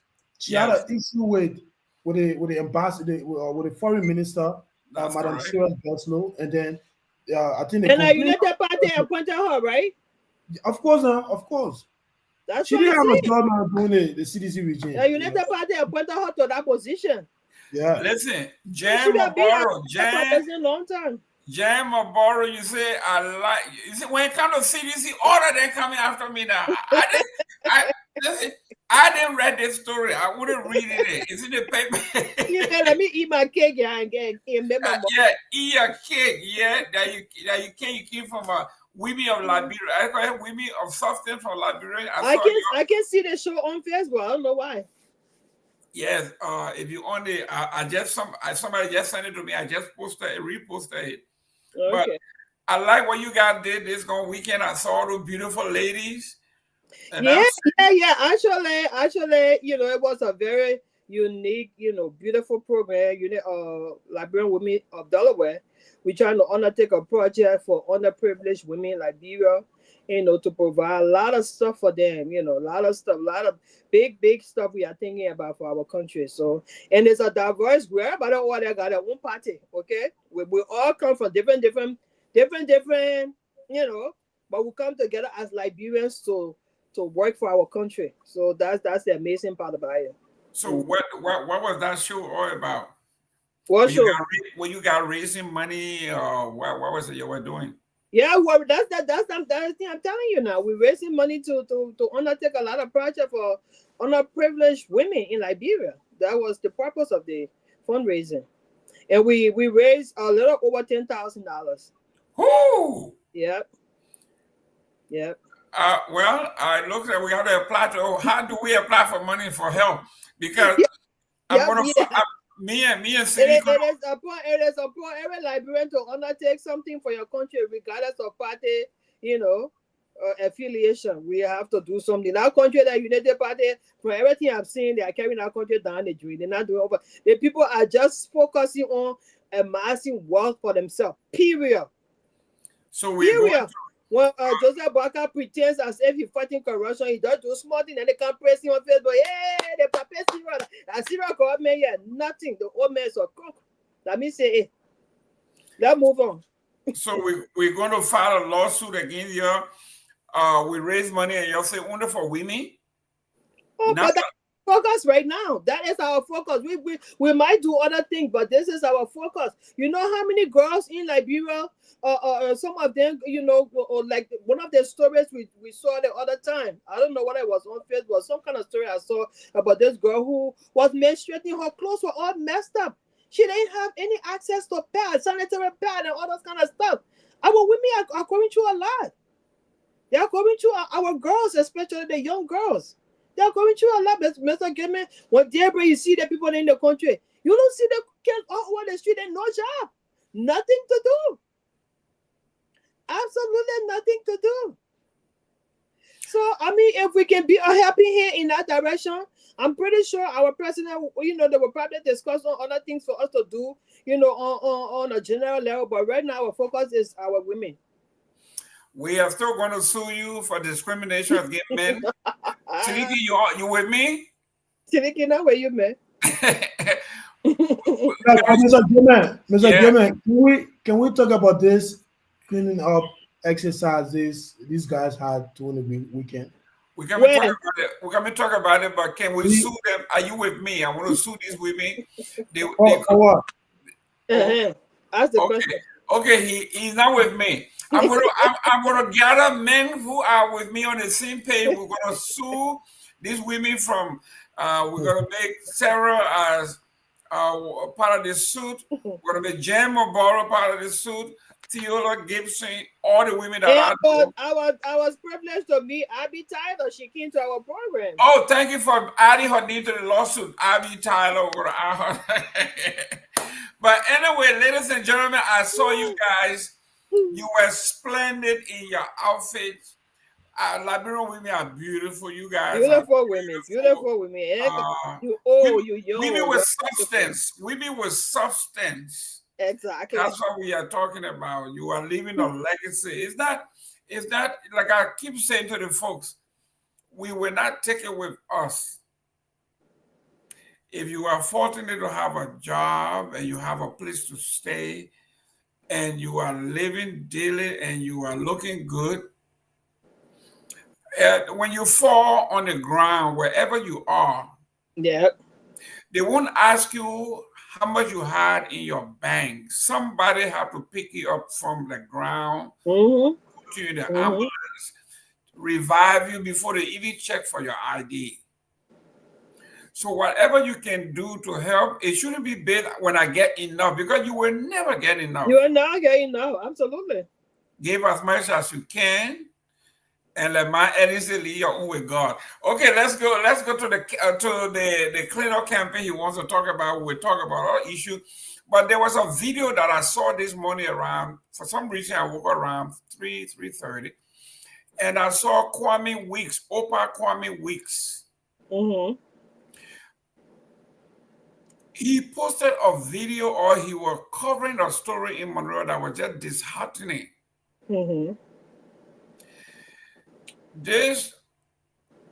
It looks like there might have been a festival by Orange. Orange? Yes, they closed 2 streets, and right in front of St. Teresa Convent, they had a massive festival. Wow. And it looks like when they finished the festival around 2:00 a.m., they trashed the place. You should have seen this video. But you don't have it to play. Myean don't have it. Let me see if Myean has it. Let me see if I can pull it up here. Myean, if you have it, it's called A Perspective. Yeah, Perspective. Let me see here if we can pull. Okay, there you go.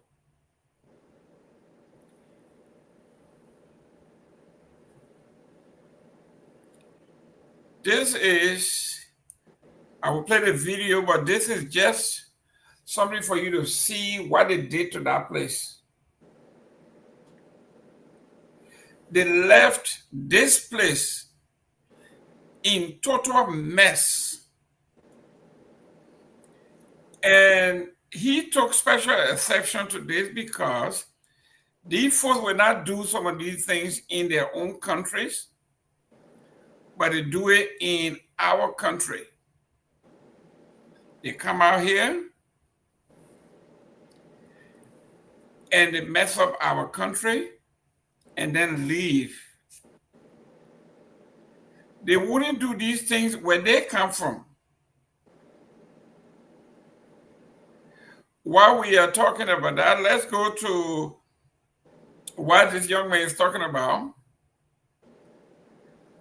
Seleke, what is it that caught your mind you want to talk about? Seleke, go. Okay, Seleke. Okay, so let's talk about this. So it looked at Orange the city gave them a permit to have a special event last night. And they went on to have the event. Sorry, Mr. Gayman, I was trying to set up something real quick. Sorry. Yes, we're talking about what is it that interests you wanted to talk about? Yeah, on Saturday, we witnessed a rally at the Unity Party headquarters, where I think the theme of that gathering was cleaning up exercise. Okay. And it was very, very, for me, I think this was a slap in the face of the Liberian people. UP in 2021, it was invaded from that particular property, right opposite Spoon headquarters around the Congo town before reaching to the ministerial complex. And so they were kicked out because they could not afford to pay $150K US in rent, and they had to move to up Broad Street there. I think some people are saying that was Amin Mudad, the former Commerce Minister property. And now they've been promoting this planned fundraiser for December 6th. Yes. Since CDC did a groundbreaking breaking for that new headquarters. So they've been doing the December 6th fundraiser campaign. And to see Unity Party now coming back to the old headquarters, which we are getting information that they've already bought that property. And so many questions keep running to my mind, Mr. Gayman. Have they already purchased a property that they could not afford to pay $150,000 US rent for in 2021 in 2 years? Because you can't tell me they did a fundraiser. The fundraiser will kick off on December 6th. question right now is where United Party got the money from to buy the property. And you have what is so sad about this thing, Mr. Gayman, is that partisans, that wonderful day when United Party, they were launching on ATS, that day was a rainy day in Liberia. People walk in Pupu water. The young Liberians who are so passionate and believing that Joseph Baga can change their lives. 2 years, they don't have a job. They've been hopeful.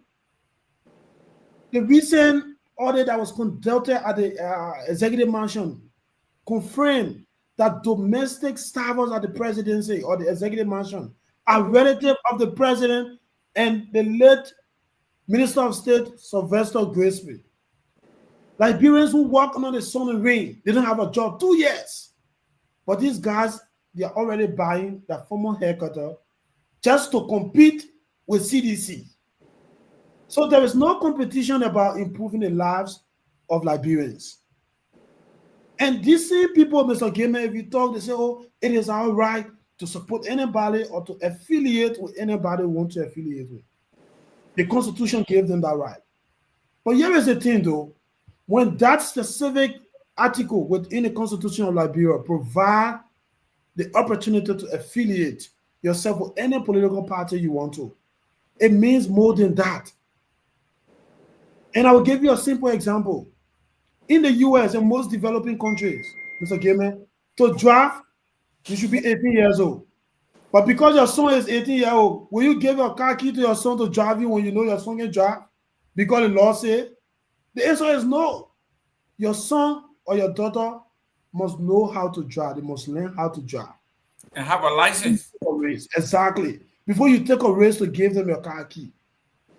But this notion in Liberia, oh, the Constitution provides for all of us to affiliate and not affiliate with a political party. Unity Party could not afford to pay for that particular property in 2021. Now 2 years, they already bought the property. And they intend to get the same haircutter in the 15 counties across the country. This is a slap in the faces of people who thought Joseph Barker was coming to make a change, to provide fundamental change. And they went to Banga during the weekend too. The vice president of the country admitted, he said that a shortcoming is not a shortcoming. He said our shortcoming is to provide jobs for the Liberian people. That is not a shortcoming. It's a serious concern. And so for me, I saw that cleaning up exercise and the fact that we are getting a lot of reports that they've already bought the property that they were kicked out of in 2 years.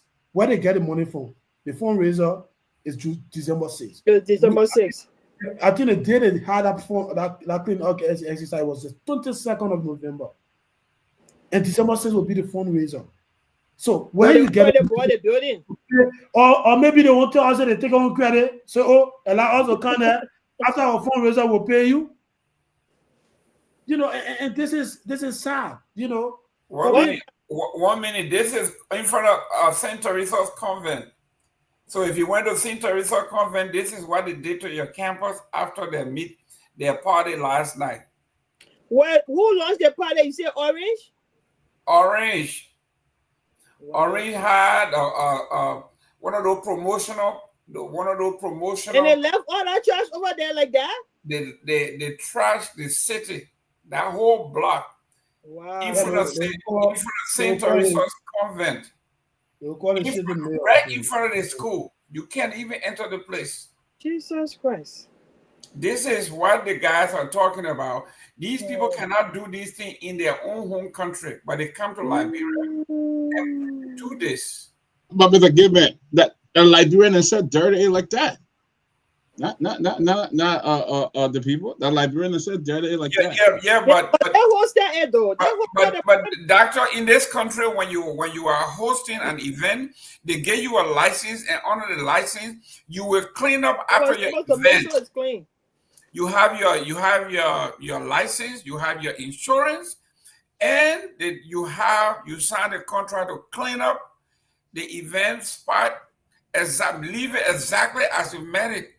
That is right in front of the school. You can't even enter the school. Let me welcome Dr. Peabody. Dr. Peabody, welcome to the show. Good to see you, sir. I've been looking for the link we changed and all the things. So I'm just sharing right now. Yes, I'm sharing too. You know how it is. This business that we're in is a competitive business, and nobody wants to see you do well. Yeah. So reporting you and trying to shut you down is one of the tactics they use. But somebody reached out to me today and said that one of the videos they show, somebody has shown a dead person photo. I don't know how true is it. And those things, Facebook can really sanction you for this kind of thing. No, that's not true. Not here. Nobody here. You've been here. What is that? What did they say? Nobody showed dead person video. Who will show dead person video? Yeah, that's what I'm saying. Yeah. Unless they're trying to fabricate story and then submit a video say we show the picture of a dead person. But who are they? Yeah, somebody reached out to me and they said, oh, please tell a reporter not to be showing dead person picture. Facebook don't like it and stuff like that. You know. Oh, come on. Yeah. Nobody shows. I was watching today as the reporters that came, even the executive mansion reporters, when the accident happened, all the reporters were on the scene. Yeah. Which accident? Oh, the accident that killed those people from Banga. Oh, yeah, I heard about that. So, I mean, if you are on the scene, your job is to report what happened. I mean, they did do a warning. They say viewers discretion is advised that this is graphic. We do all we can to not show, but they had to show it, and they showed the damaged car, and then. But the person there's something from the president convoy. Yes. Oh yeah, I saw that. It was very graphic. I don't know why the people don't take time to drive in that country. They just be speeding. The people are crazy. They're very crazy. Dr. Peabody, you have been around when President Trump is coming or Biden is coming. It's the president and few cars, and they go and that's it. You never see a car speeding 100 miles an hour. Speeding 100 miles an hour. On the road, all inside my daily people too electric in that place. Everything is just unused for them. The road not good, and you're running to say we got roads, no road. And the EPS says that the president's life is in danger, so the cars have to run like that to clear the way. Can you imagine? Yeah. The people you are trying to protect, you're killing them, and you in the name of we don't want to endanger the president. I don't want to say this, but who in the world wants to kill Wakheim? Who won't kill him? I rather want to see that person. Yeah, who in their right mind will want something like that happen on their record to say? Tell me about everything, Gayman. Who will want to kill him? Well, can they, that baby can ride with, but I said nobody will kill him.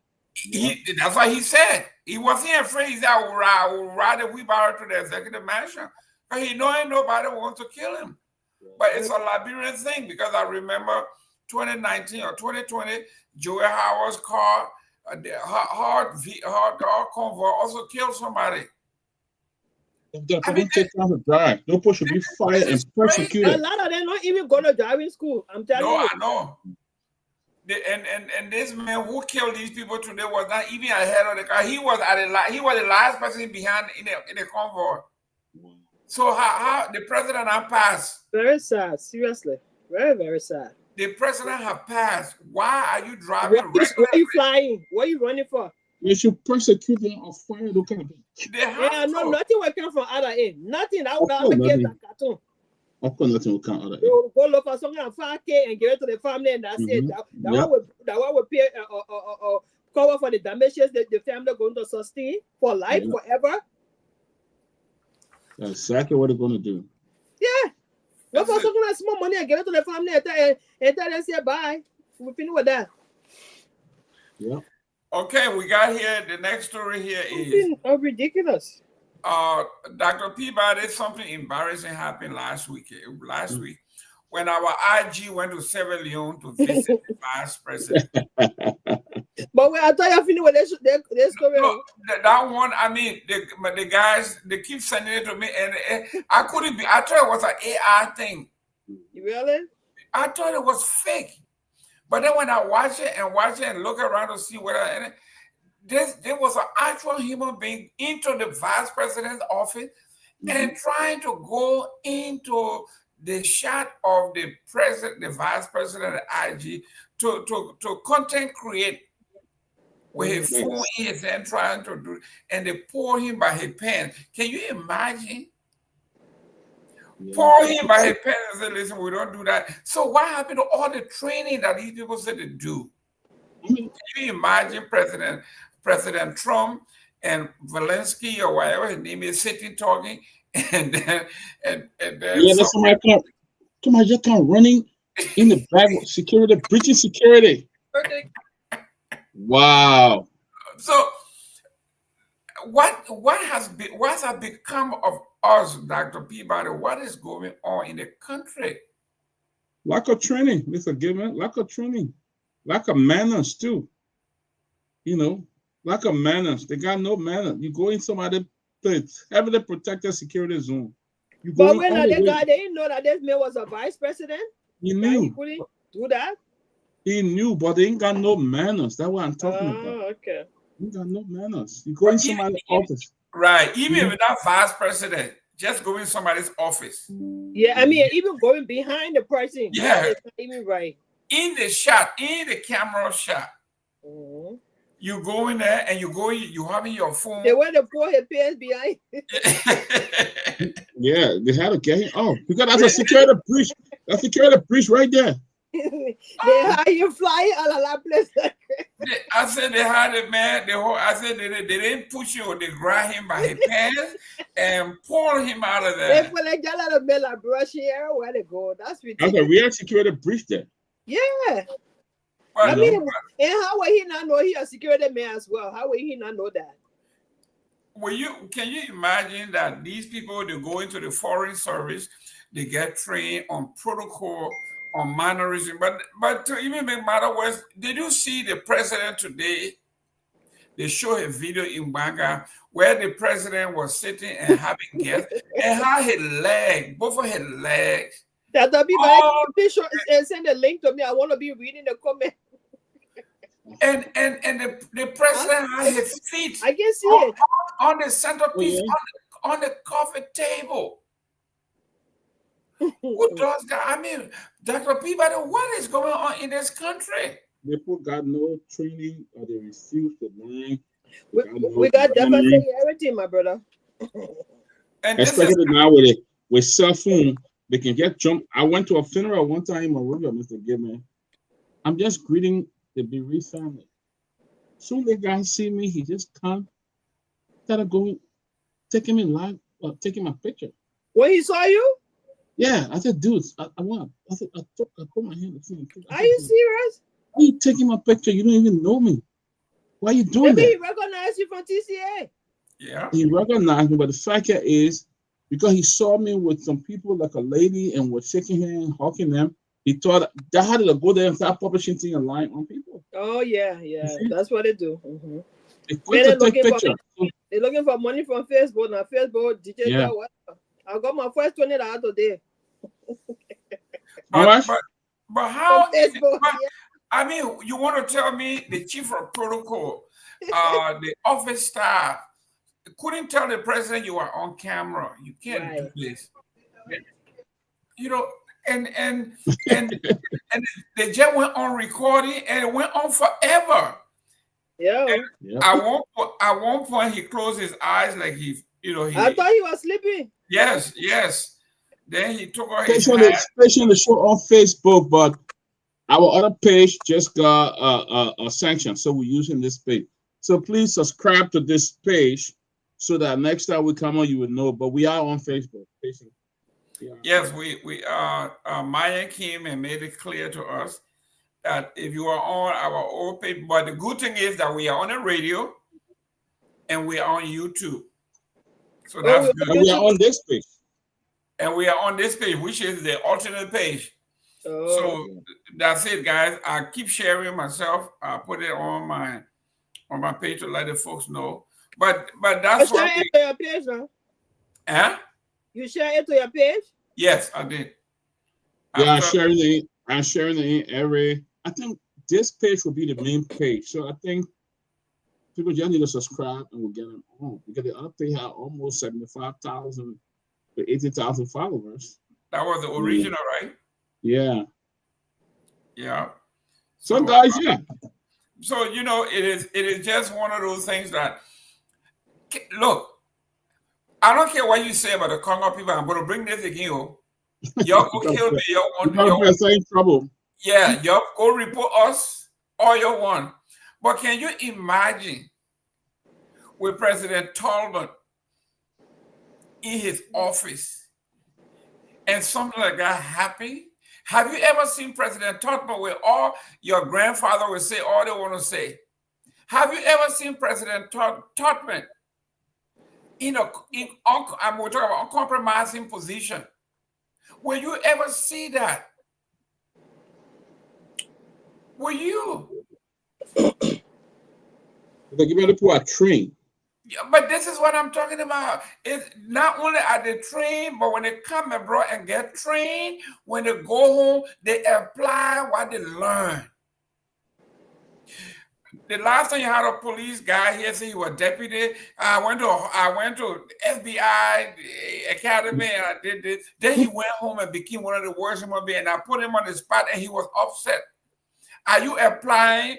You got an FBI thing? Yeah, you did 1 week of training, so you got your FBI certificate. You hang it on your wall. I got trained by FBI. Then you went home, you got worse than you were when you were there. So that's the thing, though.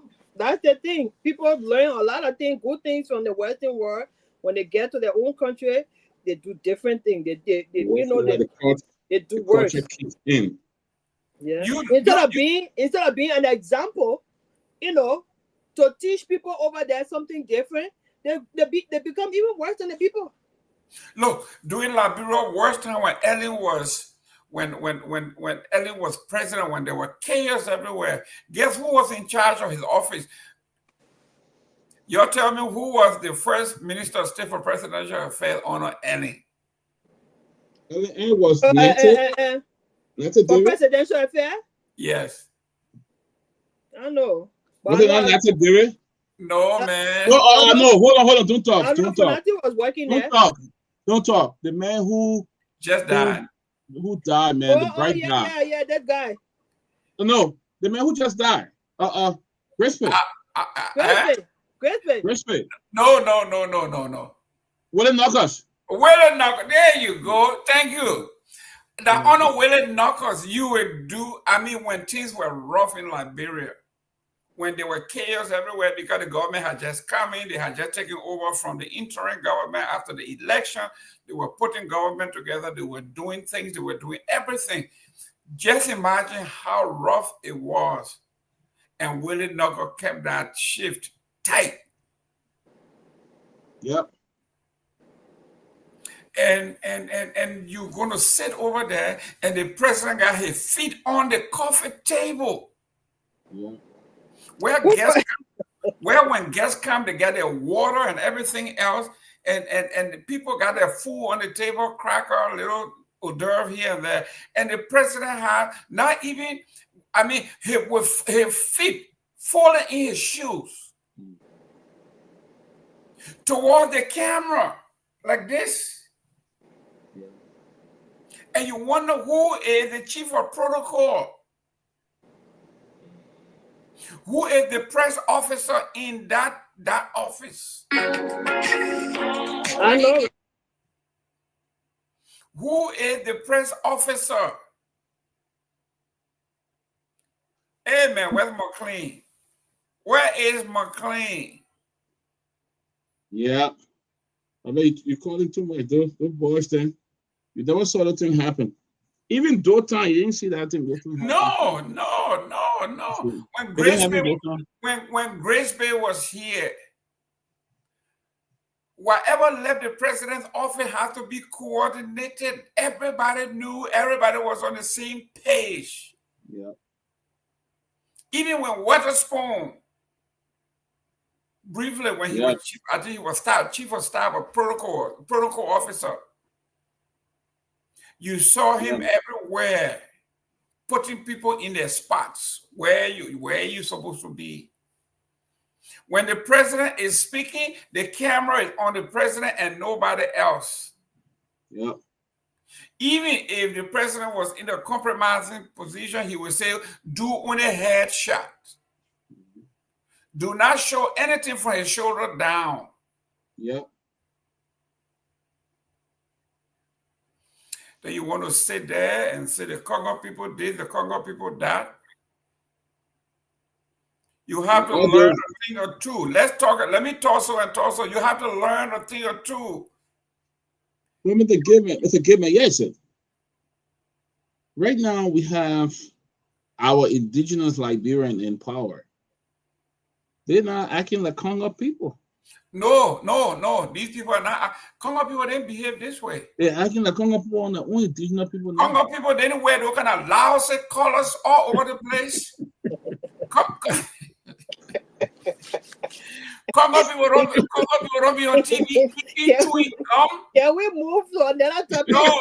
Let's talk. Anyway, they say we're talking, and Daro, they don't you to say we're talking. Daro, they don't we talking. And I was the name of the song, so I will talking.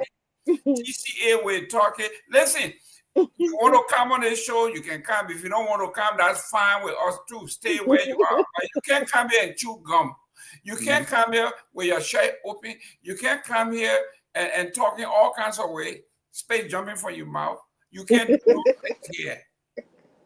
You can't come here and eat it on the show. You can't do plenty on the show. Yeah, well, you know, that's all. And you can't come here drunk either.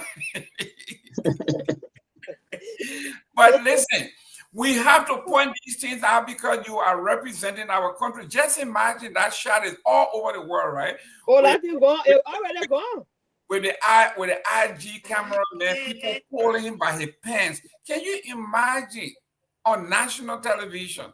They got no manner. The people were there. Why not you follow protocol? You all over the man office like you're the IG. You're not even an IG. You're jumping all over the office and taking picture. Huh? Which one you talking? Because Mr. Gayman talking different to you. No, that's the same thing we're talking about. That's like Gayman I talking. thought you talking about the president feet on the table. No, we come to that. We're talking both, but this particular one here, the whole world is watching, and our man in his white shirt. I don't know. Yeah, with his white shirt, with all his I don't know, that pin or award he got on there on his chest. He capped it. I don't know, accolades or whatever. Yeah. Different badges.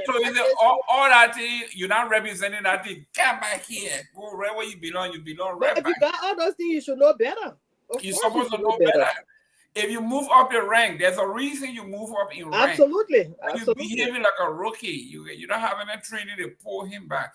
Then to tap it on the president himself from the very top. Going to meet all the chiefs and elders in Bong County. Well, I think the Ome was tired, Mr. Gayman. Ome was looking tired. He was sleeping. I understand he was tired. He was tired. But old people don't sleep with their shoes on. So he had his shoes on. I had his shoes on. The man had his shoes on the table, on the coffee table. Who does that? Only a sleeper in chief will do that. Who are the people in charge of? Who are his handlers? Yeah. The great Johnny is here. Yeah, Johnny can better explain that stuff to us there because. But Johnny dropped the ball. Johnny was supposed to be handling the old man. He left the old man. And he went to check on the car battery before somebody steal it. And old man fell asleep. Our man was looking very tired. I'm telling Johnny, you. welcome. Very tired. Yeah, man. Thank you, Mr. Gayman, and my sister Sarah. Thank you for the energy you bring to this show, man, Sarah. You are a great woman. You are so phenomenal. I read, Sarah, I want to see you from CDC, man, Sarah. I beg you. Peabody, thank you all, and my young brother, Seleke. Sarah, I want to see you. To be very frank, after the show, I'll call you, man. I got to see you. Where are you taking her? To Lino, that Monima, you know, obviously. Why else? The feature. But Seleke, you with Dr. Monima, right? No, Johnny is Dr. Money with Dr. Money. Seleke, you quote Dr. Moneyba more than anybody I ever seen. Are you with Moneyba or what? No, Dr. Moneyba is a good friend to our leadership. Wait, since what he left, he's been very, very good to us. Johnny? Coming to organize tournaments, supporting us, in whatever way he can. So he's a good friend, but I don't support him. I support Cummins. You always promoting that male. You always promoting that. Listen, this man, Seleke, you are undercover. Even Dr. Moneyba knows I don't support him. I told him clearly I was ANC. You undercover. You undercover. Johnny, welcome to the show. Yeah, thank you. Johnny, I was asking whether Dr. Moneyba lives in Rwanda. Oh yeah. No, he's teaching here. He's teaching one of the biggest universities here. So the way you have he commutes from Lofa every day there. No, he's a part-time lecturer. I know. So where is he living before he teaching there? He lives in Monrovia. I don't know about that. Oh, you see, Sarah, you see these people, all these people, they trick it. He live in Monrovia and fly there every morning?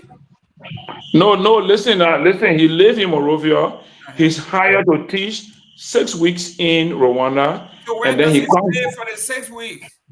He stays in Rwanda. He lives in Rwanda for 6 weeks. Thank you. He stays in Rwanda. That's what we want to He stays in Rwanda for 6 weeks and he comes back to Liberia 2 weeks and goes back for 6 weeks. But why is he not teaching at the University of Liberia as well? They got I think you should be asking the university. You should be asking the university people. This man was recruited. Was yes, what you say? Sarah is being unfair, So the University of Liberia, the people they elect, they should be sending them, whatsoever. No, if he can teach over there, he should be using his knowledge to impact our people as well. That's Sarah, are you reading this in here? UN launches landmark solar infrastructure project to revolutionize campus life agenda.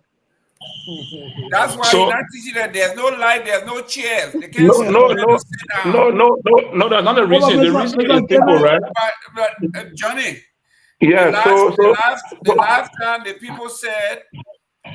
Our group said they were raising money. I'm coming now. I'm laying the premise.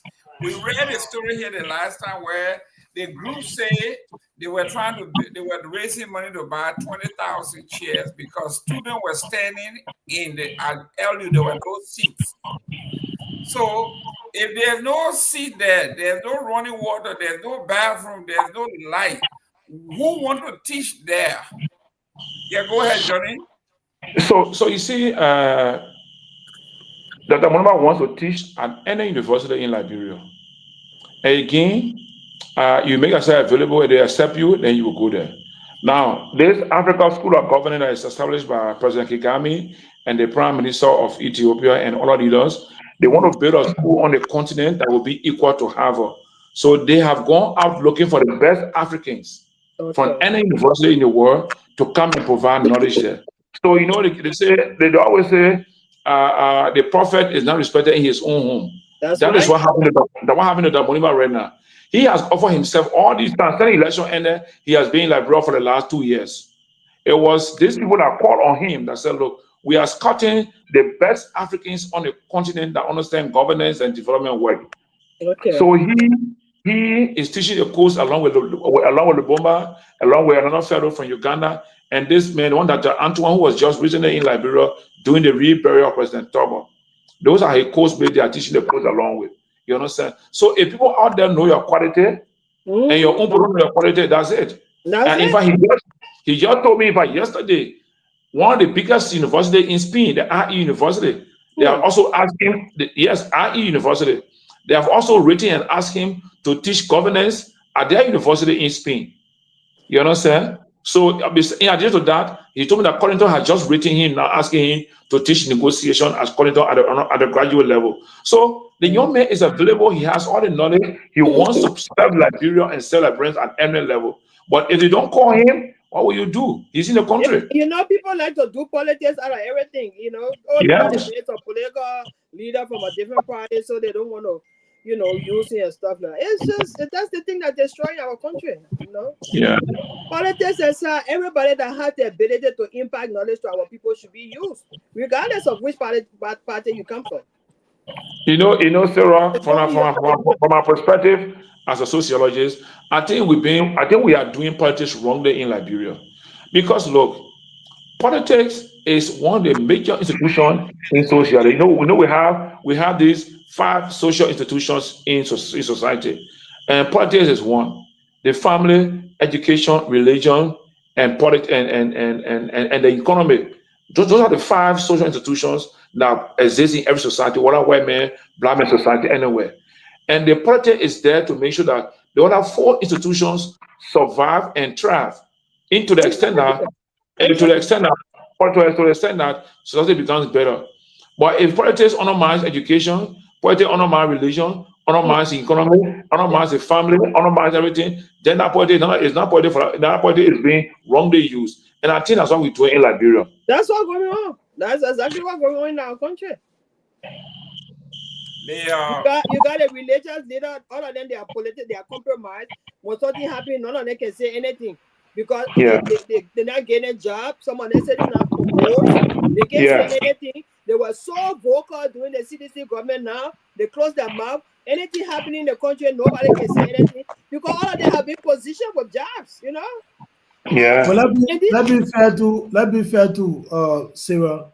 That the Moluba was in our country doing CDC says here. Why are you not going to go teach at the university? But that's not the thing we're talking. I mean, I'm not saying I have to back anything. I'm trying to say that politics is wrongly used in our country. I'm not. So that means both CDC and UP, they're not correct for the country. I'm not here to go back anybody.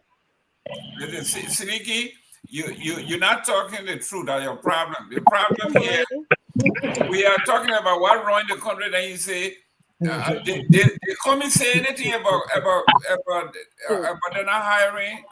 Cummings went to the same school in abroad, Mr. Gayman. You don't know about that? I didn't say what he built. I said they come in ever say anything. He built a school affordable for everybody.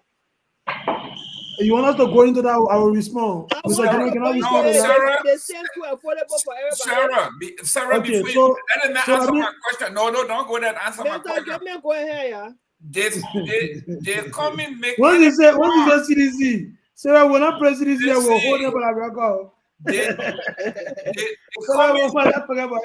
come and say anything about the LU or the government hiring our best brain, including Maniba. So you see, Sir, I'm asking you a simple question, man. The question you asked me, Mr. Gayman, this is so unfortunate that you asked me that kind of question. Cummings is not the president. Cummings is not. I didn't say you were president. How can a private citizen recommend who should be hired as you are? I'm just saying, did he say anything about it? Any private citizen? Even if he say it will not happen. No. I'm asking you a simple question. Did he say? Okay, good. Can you recommend somebody to teach at you? Can you do that? Yes. Okay, please recommend somebody, a best brain that you know. I will recommend Dr. Monuba, and I'm going to have my record that at least I did my part. I gave you a week to do that, please. At least they didn't hire him, but I did recommend him. You just want you to recommend at all.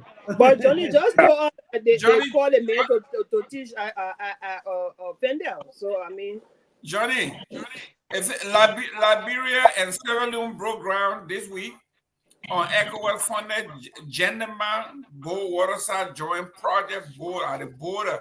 I think this is great news for our folks. Hopefully it realizes something good. Liberia and Sierra Leone alongside ECOWAS Commission on Saturday broke ground for the construction of Gentleman Bow Waterside Joint Border Post, a flagship ECOWAS project expected to ease crossing border movement, strengthen security, and boost regional trade. The facility is fully funded by ECOWAS. The groundbreaking held November 22nd marks a major step in the regional push for deeper economic integration on the ECOWAS Regional Transport Facility Program. The project aims to cut transit delays, reduce transport costs, and modernize border infrastructure between the two minor river unions.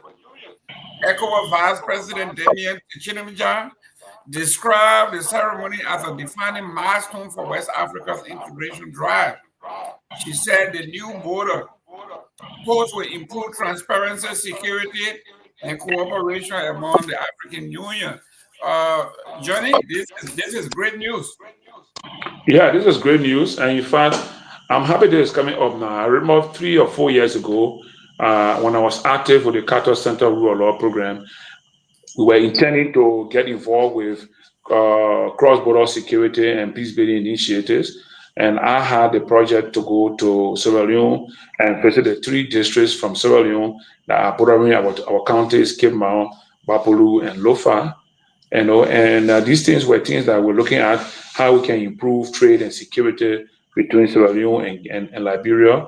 And in fact, similar thing was organized between Liberia and Cote d'Ivoire when we invited 25 of our local traditional chiefs that work along the border with Liberia and Cote d'Ivoire from the 4 or 5 counties, Nima, Grand Jide, Rivochi, and Maryland.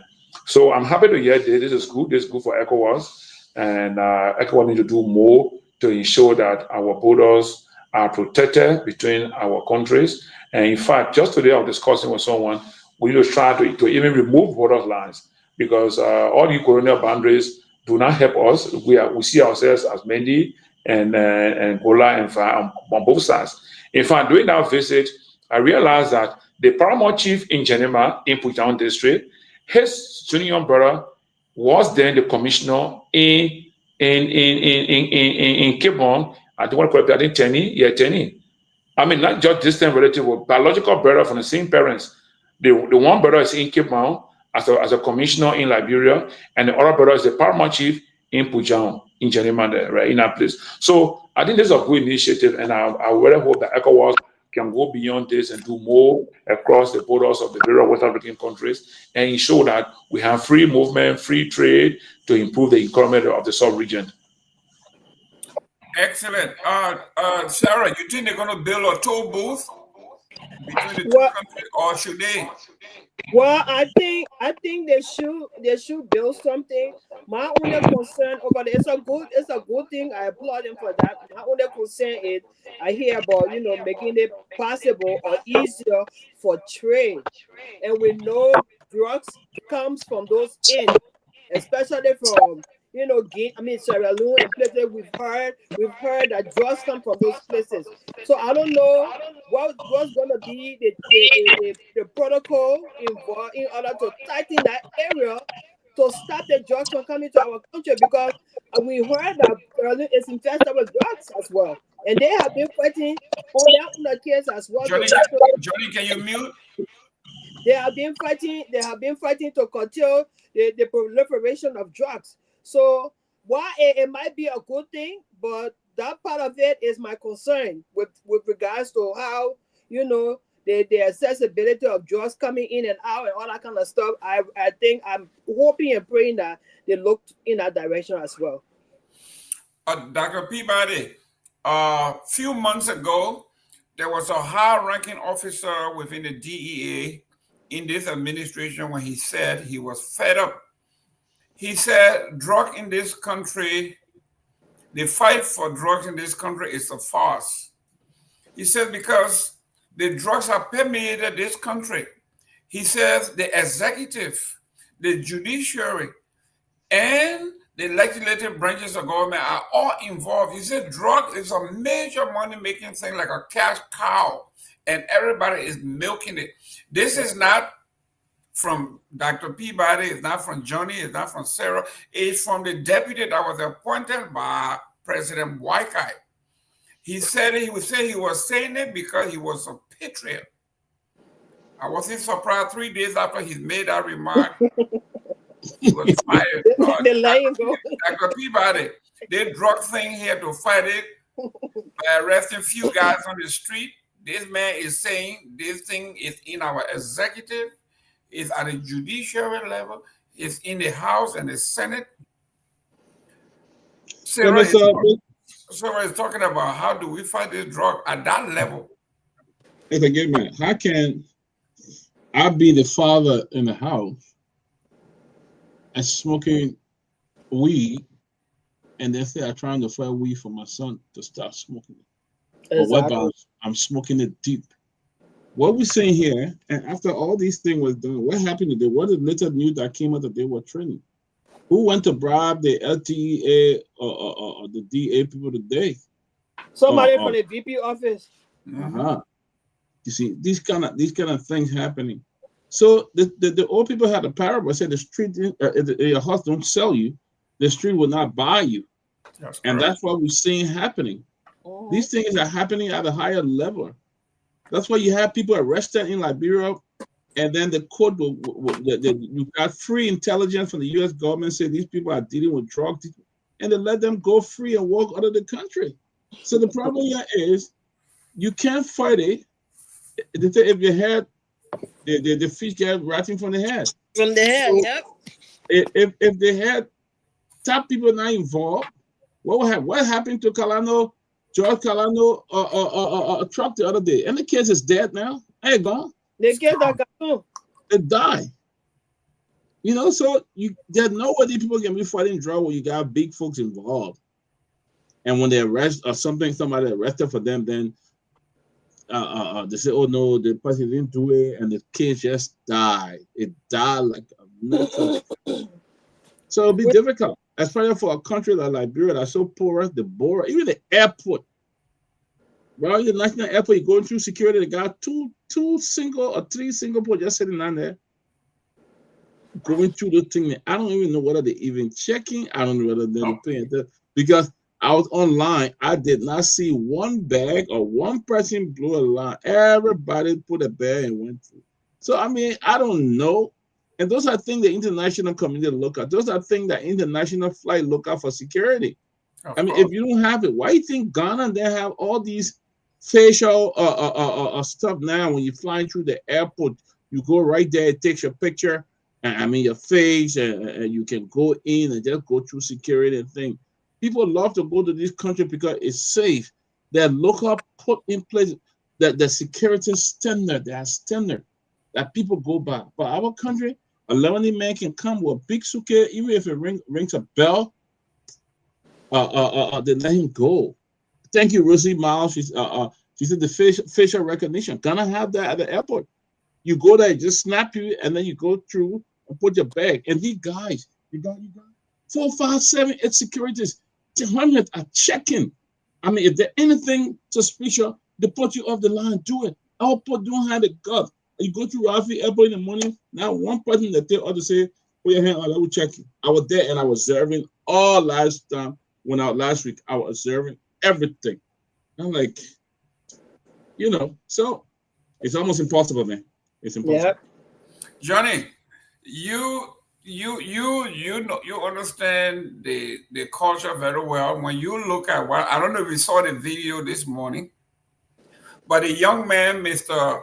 Clifford Payne from the Vice President's office, to see a young man whose future is bright, who's supposed to be the custodian after us, to see him in the middle of the corruption with drugs, then going there and using his ID card from the Vice President's office, trying to free a drug suspect. And now he's saying he only went there to the welfare of the person, and they try to do this. How the older people are failing us, then the next generation that's going to take over, and look at, they are already infested, they are done. Johnny, I don't know how to deal with this. So, Mr. Gayman, this is why I always say, this generation, we are responsible to fill the gap that we have made from our old generation and those coming after us. We have the burden to make sure that Liberia gets a system that will give the younger people a better future. And to give a better future, we need to have a quality education and quality health. Where there's poor health, poor education, everything else fails.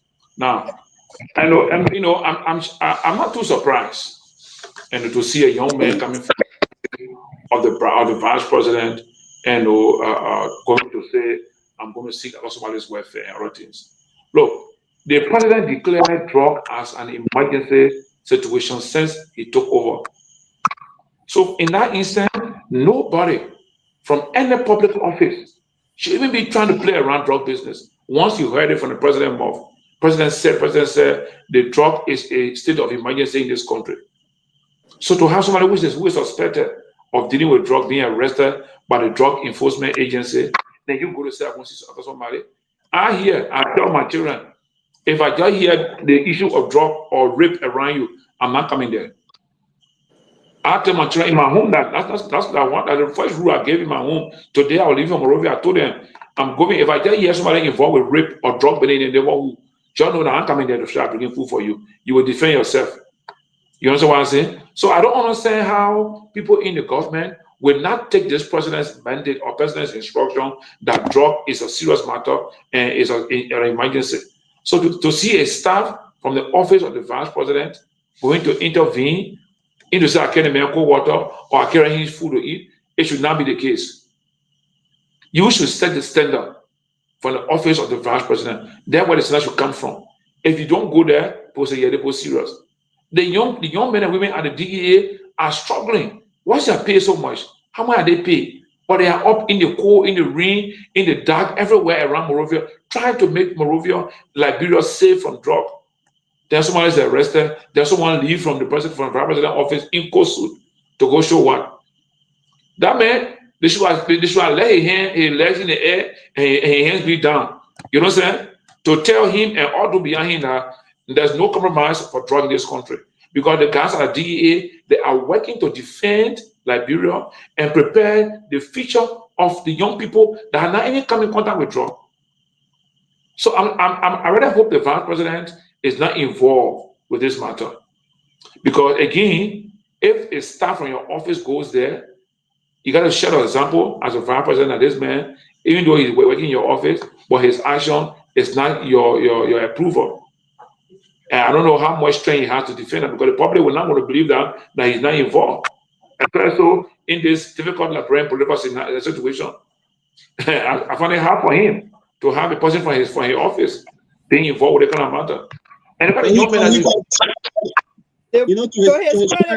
credit, they put up a statement. Yeah, to his credit, the vice president did condemn it. He put a statement and disassociating himself from that. Well, real quick before somebody sent this as breaking news. Phoebe A. Henry resigned from the ANC November 24, 2025. Anthony Lafayette O.E. Gould, Chairman, Alternative National Congress, VP role, O role, Monrovia, Liberia. Dear Chairman Gould, letter of resignation. I extend my warmest greeting and trust this letter finds you in good health. But in accordance with Article 17 of the Liberian Constitution, I hereby tender my resignation as member of the AMC. I is wasting time again. Come on, guys. Following the completion of my 6-month suspension, May 20 to November 20, 2025, my decision is based on the following reasons. 1, after serving the party in various capacities, I was suspended without due process, a decision I chose not to contest. To date, I have not received an official suspension letter. 3, I learned of my suspension through media outlets and their official social media pages, rather than through the party secretariat or leadership. This was, at the very least, highly disrespectful. Number 4, regarding the removal of Representative Junita F. Kofa as Speaker of the House of Representatives, the matter had no direct impact on ANC, and the party should have respected the independent view of its members. B, the leadership must recognize that partisans have rights to express their views on national issues, provided such matters do not directly affect the ANC. As a party, we cannot involve ourselves in every controversy. I maintain that the majority bloc of the House of Representatives acted in line with the Constitution, and that only the legislature under Article 38 have the authority to resolve its leadership crisis or issues. Please note that this decision is not personal against any individual within the party, I continue to hold due respect for all those with whom I have worked in the ANC. Mr. Alexander B. Cummings is a good man with the right vision, and I believe he will serve well as president if given the opportunity. However, that decision rests with the Liberian people. I wish the ANC success in its political journey. At some point, we must all say goodbye, whether voluntarily or involuntarily. Liberia first, sincerely, your Phoebe A. Henry. Dr. Peabody. Mr. Phoebe Henry is saying he disagrees with the party, that the party had no reason to comment supporting Fodati Kofa when he thinks, and he supported the majority bloc, and the party had no reason to get involved into the controversy though. Your take on Phoebe Henry's resignation and the reasons he left the party? He said the party is not structured. They suspended him without written a letter to him. He had to learn it from Spoon and closing argument and everybody else. And then after that, they didn't do anything. I mean, what's going on? He questioned the leadership style. Look at who's talking about structure. He cannot even win his own that small town there that he's sitting in there he had ran like 2 or 3 times. He can't even win that little place that he lived among the people. And he was structured and had the right message for the people to respect him. Then he probably would have won. But all the time he ran, he didn't even win. I think ANC said would be happy to let him go because he wanted the bad luck to the ANC party. So they had to let him go. Mr. Seleke, the man said you guys lack structure. You suspended him without even one letter, but you come on closing argument telling everybody the man was suspended. What kind of organization you're part of? So, Mr. Gayman, again, I know this is an attempt to take us on track, you know. But Phoebe president absent. Miss Gibson will soon pop up. She will soon pop up. Watch out. Yeah, Phoebe, I wish him well. You know, glad that he resigned. These are people that really cause a lot of setback. You can mean yourself on the man. Sarah, we are grateful that we have a leader who is resilient and determined to fight for the soul of our dear country, Liberia. And we are standing with him no matter what. You know, Phoebe was the chairman on investment and finance in the ANC. You know, I wish you could outline some of his success within the party. How many investment he brought to the party? Nothing, 0. You know, and this is a man that contested twice. The party stood with him, you know, in that district. And this is a payback. The party made a position on the crisis at the House of Representatives. We call on all the lawmakers representing the ANC, you know, to follow the rule of law. You know, and Phoebe is, you know, he's actually looking for a job and thinking that when he come to the Unity Party, they will make him the candidate in district now. You know, and that's a joke. Currently now as we speak, you know, Jusu Kamara at the Freeport, he's engaging in Phoebe district. You know, and he's just like a handball to the port manager or Sekou Dukle, Jusu Kamara. You know, and other key Unity Party people, they're being in our district there. So, you know, whatever he's going, we wish him well. You know, it is his right to resign, to stay in the party. By the end of the day, Phoebe present, he absent, it means nothing. You know, the bottom line there is that we have a leader who is focused today.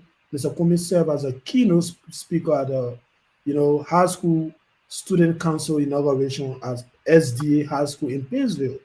You know, and so he's engaging. Just a few days ago, he met with students from the University of Liberia, where he, you know, talked to them to go and identify any project on a campus, to put it on a paper, give it to him, and send a copy to the government.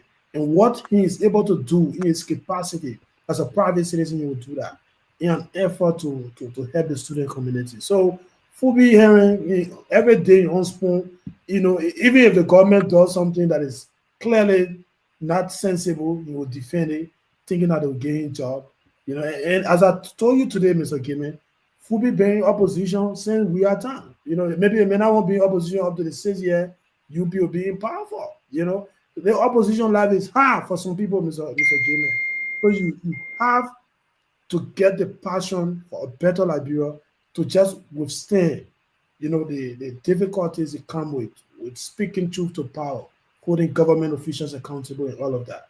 So people like Fubi, they don't want maybe, you know, it's taking a different trend, which is good. Wishing well, all the best. But if present and absent means nothing to our party, and we are focused moving forward. Thank you. Breaking news: ANC say Fubi Hunter's departure means absolutely nothing. No, you will not do that, Mr. Gayman. This is Seleke Kromah speaking, not ANC. I hold no position in the ANC, so don't do that. Okay, I will rephrase it. I will rephrase it. Breaking news: ANC stalwart Seleke Kromah says Fubi Henry's departure means absolutely nothing. He had nobody. But Johnny, this is a man who they are saying ANC Unity Party for the Port. They want to go against one of CDC stalwarts, Safoko. Talk to me. Do you think anybody in that town is riding high? They can defeat Safoko? Yeah, so Mr. Gayman, let me firstly try to talk to Mr. Peabody and Seleke. It's not a good practice to condemn or celebrate the departure of one of your kind that have been with you for many, many years. You know, I will gotta do a quick, you know, I got a traditional background. You know, the chief told me, Johnny, the chief wears gown. The gown comes all the way down to the end of his fingers. And every time the cockroach or the rat, whatever each piece of the gown, he cut a piece off from there and throws it away. Eventually, the gown turns to a jacket. And for all that, when you wear jacket in Lopa, then you become messenger. Then you are in short transit now. Then we call that kurban, right? So it's not good. If this young man has an issue and he, you know, I'm sure he has been speaking about this in the back with everybody. And again, you know, we started to not get him ears. He came to the public. I only advise that the leadership of the ANC should not condemn him, should not say he has not won election 2-3 times, so he's not relevant. No, he's relevant. Those numbers that he won at the time, and through him went to ANC, those numbers are still there. So, I mean, for the sake of Liberia, let's do politics in the terms and manner that will make Liberia's quality of politics to be elevated. I mean, that attitude for me, I see as a low burner attitude. To say, oh, the man has not been this person with his absent and present not important. No, don't do that. We still need this man in Liberian politics. We need him in the ANC. If you don't need him in the ANC, let him come to auto line. We need everybody in line. Background. Yeah, but listen. If you said that now, if you said that by part of reason, so Cummings will not talk because Cummings have been beating his own background in Maryland. Right? Politics, once you contest. No, we didn't win Lopa. So listen, so that's the point I'm making. You cannot condemn this young man because he has not won his backyard in District Number 9.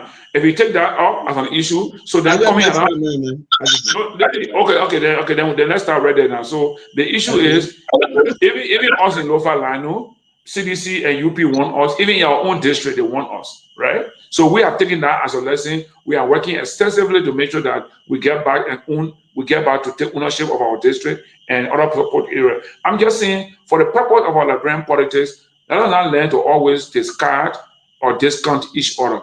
Let's say, okay, thank you. We hope one day you will come back. I said, to go to that level of talking about, oh, this and this is not important. It doesn't give So, I mean, if he says that, yeah, we don't have structure, we still need him to come with the structure. Look, political party as an institution is like the dump site.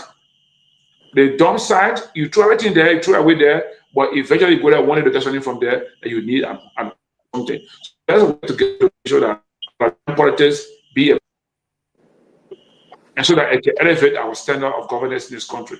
Thank you. Sarah. I'm definitely going to agree with Johnny You know, I think it's a bad politics for us to bash people that leave our parties, you know, because of whatever reason. What happened if the person bashing you on your way out? Now tell me about it. Tell me about everybody. You gotta let some bitter pills. The person telling you you're a bad person, your decision is bad. You gotta let some bitter pills. That man, I mean, that ain't no bitter pill. He had to be. You know what the Republicans say, right? When you tell your wife what to do, we just make sure we kick you out of the door. Make sure and again, mother, what her name Green said she not running again. We'll see what she will know what for. That's why we kick her out. Say we coming after you. She said I ain't running.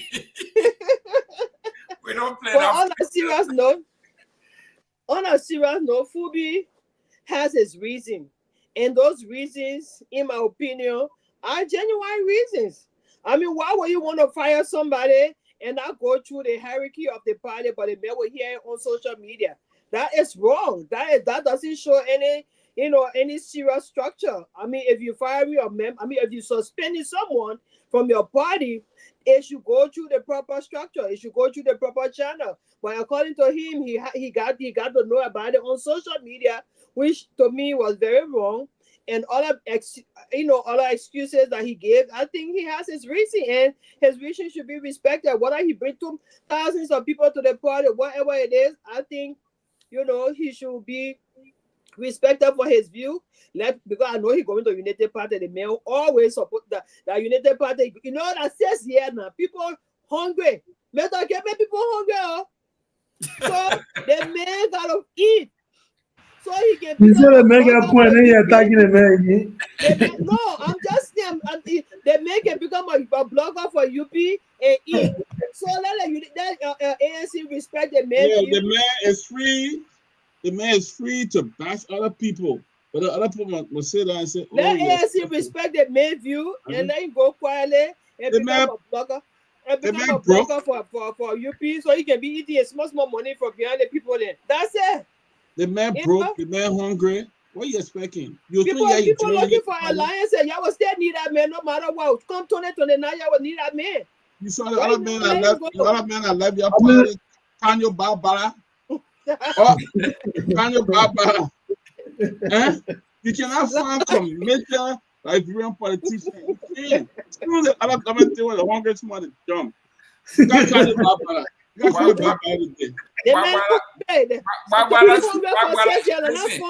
I gotta defend Barbara dating Jermaine. He's a centrist.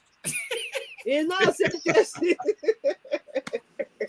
He's a centrist. He's a centrist with Basar. He's still right in the middle. If you win on the left, he's shit. When you win on the right, he's shit and he can't run back. But listen now. That could be enjoy a time, my people. That could be do what he want to do. He's a free dancer. One of the shows that we're talking about here. Seleke, you gotta address this one now. You see, today we had Mr. Clifford Payne. He was involved in the drug thing, right? Immediately. The letter came out that he was suspended immediately on the letterhead. Suspended from where? From his office. Oh, from the VP office? Yes. Not a VP office, like a VP. That's he worked with the 77 group of 77. Yes. He worked in the VP's office. The VP's wife, yeah. Right. Wife. Yes, that's what I'm saying. He worked for the VP's wife because so they suspended him already. Immediately they suspended him on the letterhead. What Fubi is saying, even if you want to suspend me, you didn't even write me a letter. Why is Fubi resignation letter too? Let me show you.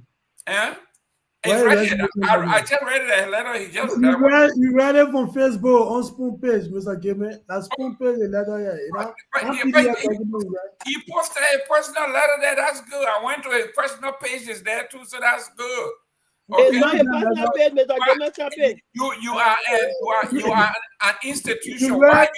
Why you didn't suspend the man? You didn't even write him a letter. Why? The man, they call the people to a meeting. They refuse to attend the meeting. What you wanted to do? Oh. They But call where them is to a the meeting. letter? Where is the suspension letter? You didn't give it to him, but in your archive, where is it? No, Mr. Gayman, I cannot speak to letter issue within the ANC. As I told you, I'm not a official, and I don't hold any position. I'm just a passionate young Liberian who believe in Mr. Combs' vision for a better Liberia. And I don't hold any position in the ANC. I don't have to hold a position.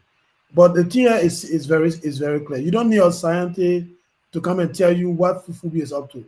Fubi every day sit on a platform, the $10 million US villa that every different government agencies or officials, they come and give different story about that building. Fubi defend everything.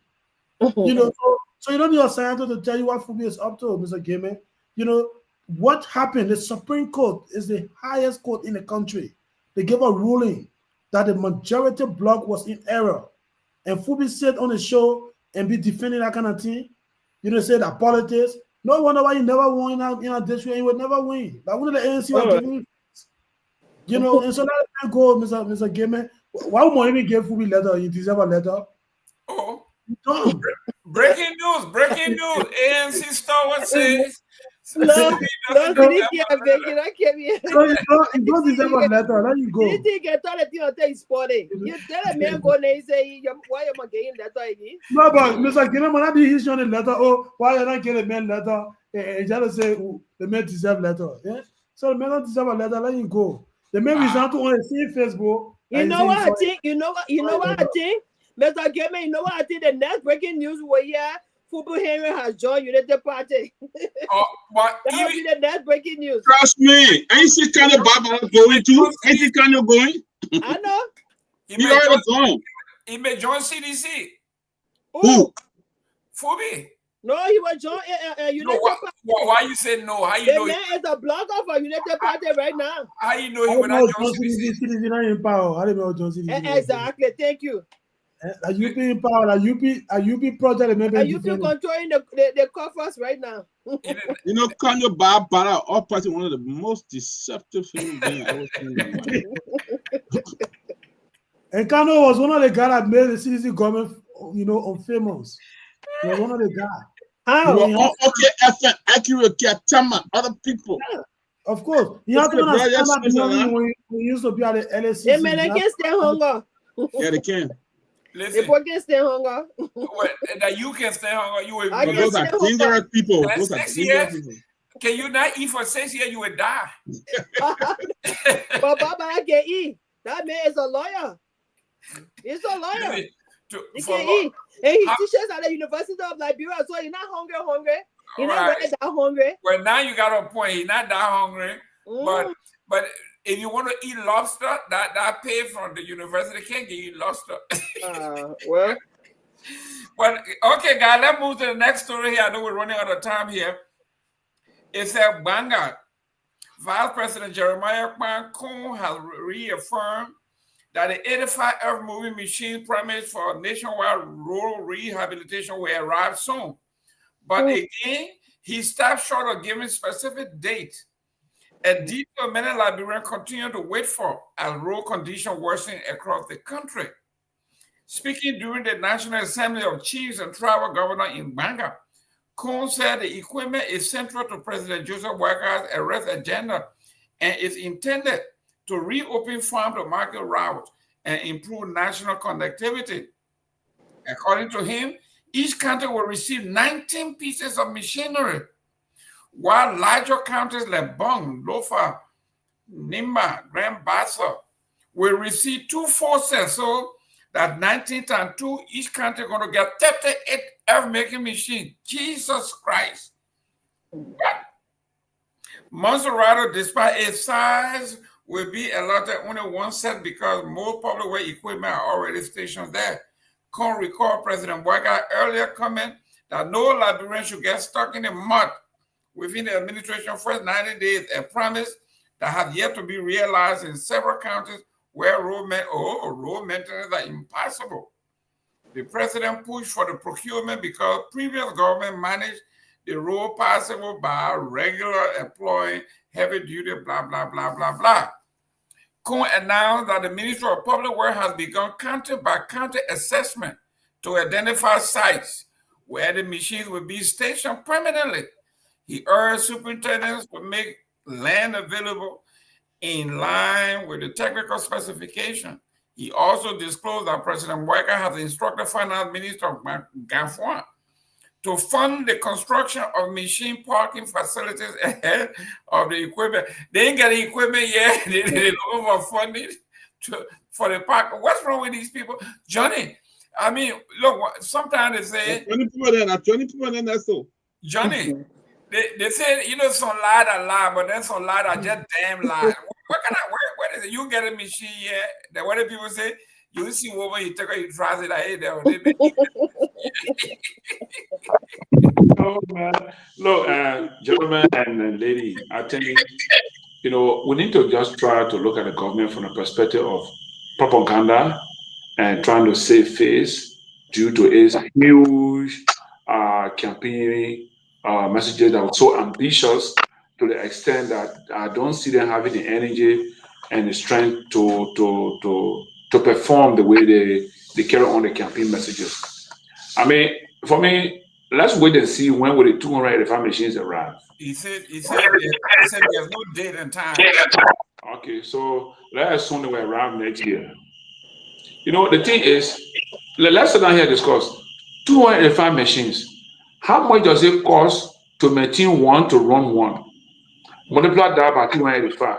What is our current budget?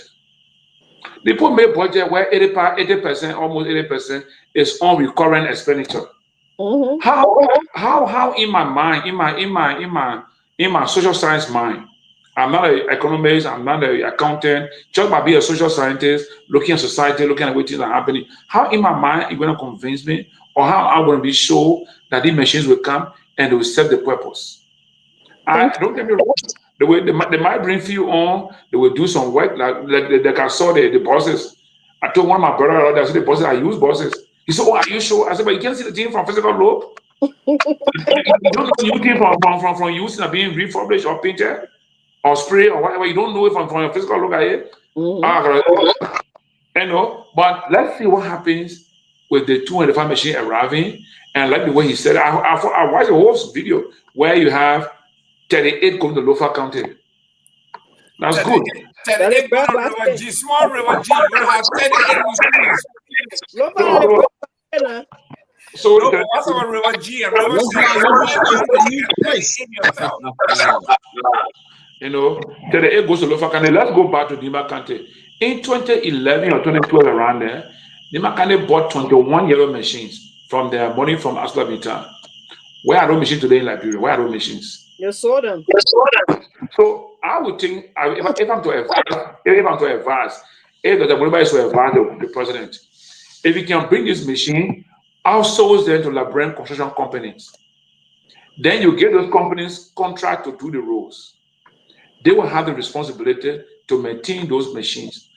When you bring those machines and put it in government control to build roads and places around here, if they do come, I give you 2 years, 24 months, they will be packed. They will be packed because they will be out of use. First of all, to maintain them, to get a few, the hydraulic machine. And you know, guess what? You buy one brand new machine, to buy the spare part, the starter of the machine, is almost $200,000 for one starter of the machine. And this government rely on revenue base, where we got to raise money before we spend money. So I hope they're thinking wise about this. I will advise them to bring these machines, give it out to Liberian companies that are doing construction work. I will be happy to see all our engineers that are going to Liberia, engineering schools in Liberia and for our country come to Liberia, form this cooperative, take the corner for Liberia and build our roads. They will maintain those things because they will take loan from banks. They will be obligated to maintain their machines and do good work. But to bring those machines and say it will be used by Liberia in the rural counties, where I don't think they're going to last long, because I know the example is Nima. Nima bought 21 machines in 2011 or 2012 around there, and those machines now they are all packed because once the starter gets spoiled, to replace it, 200,000 you can't buy a starter. The track gets broken, to replace it, you can't maintain it. So we don't have the character as a country of maintaining things. So let's know that first. And we have a poor economy that we cannot even do better things for ourselves. Why get you kind of big, ambitious project when you don't have the energy to protect or even implement those projects. So I think very good idea, but let's see what we'll do. They I wanted to ask you a question, Jimmy. Yeah, Johnny. Do they really need a team for each county? Do they need that one? For me, I think that's political talk. That's propaganda again to keep people at peace, because most of the things they said in the campaign, they're not going to do those things. And let me tell you one thing. I just came on Lofa like 2-3 weeks ago. If that Lofa road is not touched, up to the next season, we have difficulties again. And that's why I always say to maintain that road is expensive. So same way I poor country, do not try to put if you spend 200,000 to maintain Lofa road in 2020. But what's wrong with what is wrong with paving the road? But where do we get the money from? We got money to pave road, we got money to pave road. So and you all our money to pave it? And you say you're coming to some contract for $360 million to do roads again from Bombing, Bowarasa to I know where to go, and then from Seleke to Ponjima, and from Seaport Bridge to Clay, all kind of things. So when another agreement is planned, then we'll start facing road. Can you imagine they want to face the road from Fuya to Ponjima? So the one that's going on now between Banga to Zozo to Ponjima, what's going to happen, nobody knows. Because they are building structures in Fuya, so they want to get paid for the last side and forget about the other side that we call the Ponjima, Zozo, and Saraya side of the road. I mean, look, to be very frank, I'm from Lofa. People expect that I'll be supporting President Boakai on this thing. If good things are said that I know a benefit Liberia, I will praise it, I will celebrate it. But when I see things in my natural mind, my natural independent mind that are good, I will talk about it. I don't care how Elofian will see me to be. We all own Lofa. My both parents are from Lofa. In fact, my great-grandparents are the one that established Vonjema. Those who know me very well. My Montana grandparents are the one who started Vonjema, great-grand, from the village, from farm to village to where it begin town, where it begin city. The central town of Vonjema is where I was raised. We are the one who own Vonjema. So I'm equally Elofian than anybody else from Lofa. But I will express my opinion that I'm convinced about. We cannot treat the and I'm afraid that in the future our children will be outraged by the way the government is proceeding today as Lofa Kade predominant government. Our children, our great-grandchildren tomorrow put in their face that this is what your leadership did in Liberia. Now we are the one that are creating the objective view. If they don't listen to us, that's fine, but it will not be good for us. Well, Johnny, whoever laid that tie behind you did an excellent job. That tie looked real nice. Whoever laid that tie did an excellent job. But Sarah. Yes, sir. Look, like I say in the Republican Party, they say lies. Then you got lies. Then you got damn lie. This one is not a regular lie. This is a damn lie. For the vice president to say the Minister of Public Work is not going from country to country to identify spot where they would park the machine. Can you imagine that you send a team to the country to find out where you're going to park the machine, and you want us to believe this? Where so why the government radio didn't cover that team, cover that mission to go from country to country? I think because I've been involved with kind of meetings. I remember 2 years back during my study time, we had a rally of chiefs, about 200 plus chiefs came to Morovia. I saw that they do that meeting. So the chiefs from the southeast may have been able to raise some issue about the road business. And begin it was like a wind blowing at the conference. So they thought of bringing all the calm things down. Because I know very well that I saw some chief faces over there. I know that their way they don't bite their tongue on matters. I know they raise some issue about the road condition in their region, counties, and that's why I think VP Kun came in to provide that information to at least appease them. I know very well that they are happy. Let me just say this, they're United Party people that we know that left people news already. Every little thing they will carry EFBC to cover it. If they have a team that are going from county to access place for the 285 machine, they will not cover that story. But this Johnny, like I said, this one we gotta call it a fall in the damn lie. It's a lie from the belly of the devil. No, this one fall in the damn lie category. Because how can you tell me that he also said the president has instructed Finance Minister Augustin K. Garguah to fund the construction of the. So the same way he told Dopoh Jala to find the money for the yellow machine, he now tell Garguah again, Garguah to find the money to build the parking place. What kind of saw anything in the budget now for that? John, Sarah, small county, the river says small county. They say they're going to have 38 machines, small county, and then Nima county going to get the same amount. No, correction, please. The vice president said, I think that 3 or 4 big counties. That's Nimba, that's Bong, that's Lofa, I think. We have 2 sets of the 38, two sets of 19 machines. Then all other people carry 19. So let's even let's take it as a case, right? Riverside County has how many rows? Imagine the area you drive from Boston to Cecil City, right? And so they got one-way drive through, no other road. I say you're driving from through the town now to go to Peabody. The next way you come out the new road, you don't want to Yapa town. Then from Yapa town, you take the road going in another community in the money in the logging area. So technically, Riverside has probably like maybe 1,000, maybe around 300 to 400, 500 kilometer of road in Riverside County, right? And the main road you want to build from Bassa through Riverside, Yapata, straight to RTR to go and connect to Sano to the river and go to Sano County, and then go there. Then Sano County new road. Sano County roads are also the same way. You drive from Greenville through Pinestone and go to Grand Gila, or you drive from Greenville to Kehleboe way and go to Grand Cru. The next way you branch on Kehleboe and go to Government Camp, and that is where I'm very concerned. This is a region in South that has a real gold deposit.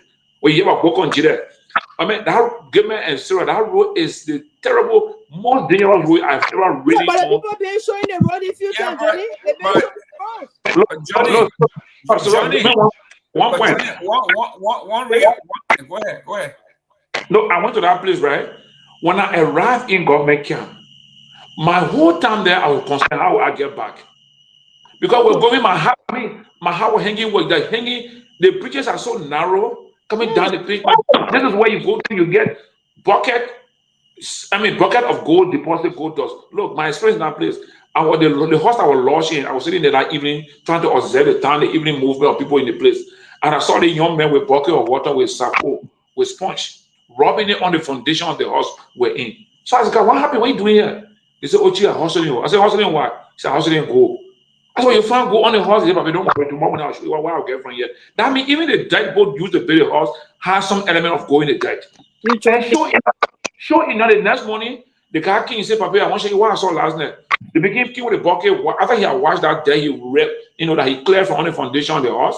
He cleaned it, he washed it, and the other thing. What he brought, it was 5 grains of gold. I'm telling you, man. No, Sarah, I've seen when I seen on the show here. I'm not saying they say. I'm telling you things that I have gone into and interacted with people and seen. The boss of the go here is 5 grand. You won't buy. I said, no, I'm going to bank because we were also told in our program that when you go to any area, money area, don't get involved in any kind of matters. Right. You could be in trap. Right. 5 grand of clean gold. And the boss said when I'm going to go, and his intent was to go sell it to go eat for the day. Wow. This is a place where Sarah, the guys look at if you go just for the conversation, right? Sarah, if you go where the guys see you as a young lady, you say, my guest is over there, I give you 200, I go cook my $200 US, go cook on pepper soup and come back. So sometimes if you see some beautiful girls missing from Monrovia for 2, 3 months, 6 months, they in Government Camp Greenville, in Sano County. Wow. Right? Wow. Exactly. That's why I better call Bokon Jire. They wanted to go reach town. That district is called Jire District. After that district, they go to what? Jirepo, the global district. And they played the road, not correct. The road is when I went there, it was bad, and I think today it's still bad. Well, Johnny, you are a mathematician. Okay, we got Bong, Grand Bassa, Lofa, Lima. Now 4 big counties, right? They all going to get 38 each. No, you may not get people with 38. If you get your 38 each, those 4 counties will get 152 of the machine. They will get 152. So how the other county going to get 19 each? How?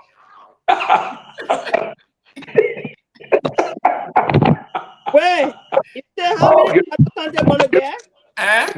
You say how much the other county is going to get? He said Bon County going to have 2 sets of the 19, that's 38. I don't know, many people didn't hear beef for nothing. Grand Bassa going to get 38. Losa going to get 38. Nima going to get 38 for a total of 150. Then all the other counties now, they're going to get 1 set, 1 set, 1 set, 1 set. So we're going to almost 400 set now. They matter is kind of fossil. The vice president that the high work. Let other people help out with the map. Maybe you know it. I like that point you made, Mr. Gayman. That tells you that the statement has lie and has untruth. Because you give 4 counties 38 machines, and you say you bring in 285, and the other county will carry 15, that means you're going to have more than 285. That's right. So, and you don't have 285. So that just tells you the whole machine story, the whole machine news has an element of lies. But I was in our Dopoh news that made the chiefs hear beef. That was it. To make the chiefs hear beef for nothing. Because like you said, Jimmy, maybe some other people were already about the roads. Yeah. Dr. Peabody, they are going to report us again because we on the government case here, but they will just don't add up. How can Grand Bassa get 38 machines, Riverside get 38 machines, Nima get 38 machines? The guy said everybody going to get 2 sets. 38 machines, yellow machine. And you imagine 38 yellow machine in one country? 38. That's the one they're eating now. That yellow machine the boy eat. That yellow machine will eat half of the money. That's why you don't put the people who in charge are not put in charge of it. They are putting other people who knows nothing about road, who knows nothing about the machine that function. They are going there and trying to do it. So it's all like Johnny said. They'll bring all the machines, probably bring used ones. They're not going to last for years and will break down. You don't even afford the part, and then 2-3 years later you see it in the mud. And they're going to be in a huge debt. Yep. The people put us first. Seleke, if it's in the news, we will read it. I don't care how people feel. Now let's talk the last one before we go. Seleke, are you here? What last one? Okay. The Islamic Solidarity demand national intervention in dispute over historic mosque property. Let's talk about this. It says here, let me see what it says here. It looks like there is a mosque in Liberia that is in dispute. And the leader speaking at a press conference Friday, Masale Heneme, said the organization can no longer remain silent as the long settled property acquired in 1965 faces renewal legal challenges from heirs of the original owners. He said documents, including signatures from George and Elizabeth Marsh, prove the land was lawfully purchased and transferred to the Muslim community under former medical governor Alhaji Nuking Sherry Ruba. Both signatures appear clearly on the original document, he said, adding that the organization is prepared to publicly present all supporting records. Masale voiced alarm over what he described as a recurring pattern of the Supreme Court of Liberia ruling against the Muslim institution, referencing a previous dispute involving land in the red light. In my lifetime, I have not heard a similar ruling against churches, he said. Why does this keep happening to us as Muslims?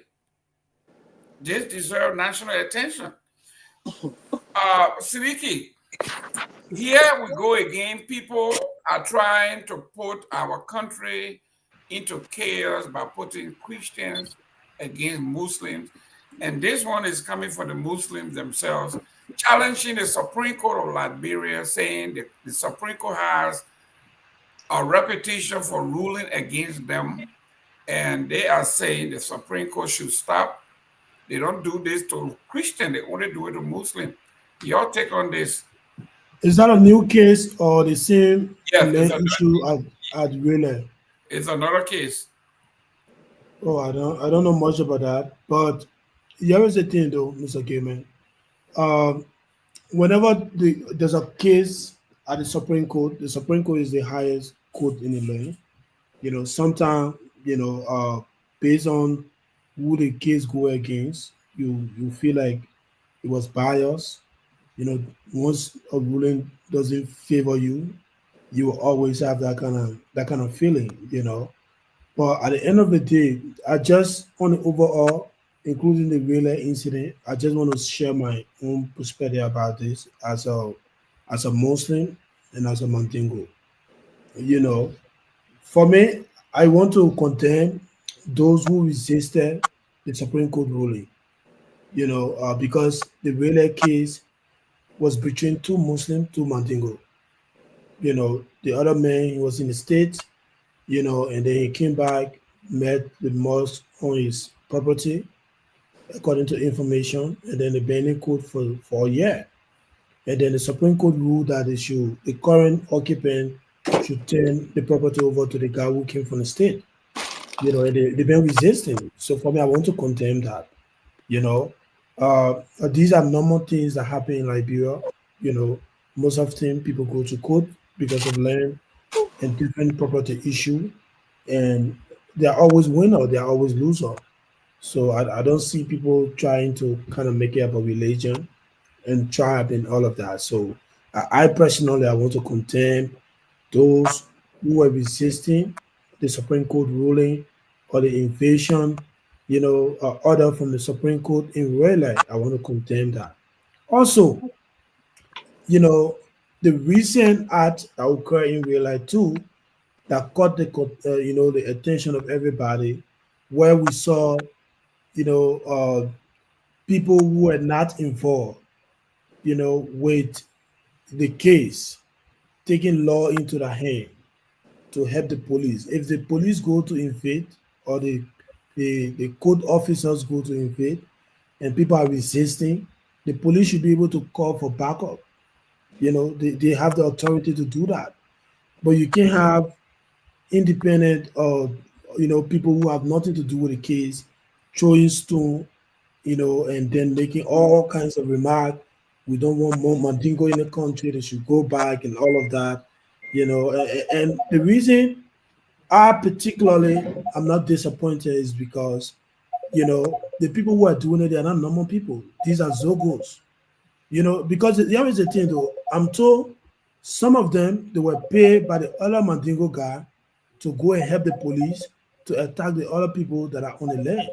So if you are making a statement that you don't want a Mandingo, it is a Mandingo man who pay you to go and you know, and carry on the violence that you know you are actually you know carry on. So if you don't want a Mandingo man, why are you taking money from another Mandingo man? And you know, so they are not normal people. For me, I don't think Zogo. You know, it can be anybody that will do the same thing. You know, we'll just give them some money, you know, and then they will go ahead and do whatever they were doing. So for me, that's my perspective. I condemn that, especially when they arrested the imam. You have people beating on him, you know, but luckily for us, that really land issue, you know, the rest of the people that were in jail, they were free today, you know, and then the court had promised to reopen the case, to go to the SAT. The guy who came from the US, you know, the document he took to the court, they will go there, they will put a drone in the air to go and identify his land at that particular location. And if that the place the mosque is, if the place belongs to the man, rather, they will give him his land. If the current occupant want to negotiate to keep the mosque on the land, that is solely based on a negotiation. But the court, I heard, because initially we heard the news that the court already made a final decision. There's going to be no, you know, any other case again coming So, up. in your opinion, the places for the guy that came from the US? I can't do that. I can't sit here and say for him. Sarah, as far as we are concerned, what what the Supreme Court says is final. Yeah, but again, Mr. Gayman, let me close quick. The Supreme Court initially. Listen. Yeah. Okay. When the decision is made, and you want a reconsideration or whatever it is, that's a separate case. Like he said, they have appealed to do a resurvey. That's logical. They can do so. So that's what we are saying. But in this particular case, for the leader of the community to come out and say they do this to us, they don't do this to Christians. To me, it is evident that these people want to create chaos. No, let me come in that point, Mr. Gayman, please. Let me come in there. Go ahead. A few days ago, another leader from the same Muslim community appeared on OKFN, Imam Kwai. He had an interview, and then he spoke against specific tribe. You know, because there are Christians, there are Basa who are Muslims, there are other tribes who are Muslim. But Imam Kwai doing his interview, he spoke against a specific tribe. I got an interview here. Thank you. Which was Mandingo, and Imam Kwai is not a Mandingo. So maybe that's why angered the other. That's why angered the other Imam to come out and make that statement. You see, so the thing is, for me, I personally gave him my opinion. I condemn those who are resisting court order. That one, it got nothing to do with Muslim and Mandingo, because the first thing here is the case was between two Muslims, two Mandingo.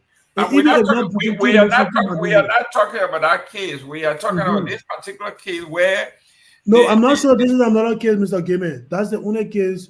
But I'm reading the paper to you, and you're going back to the old one. Mr. Masale's voice is alarm over what he described a recurring pattern.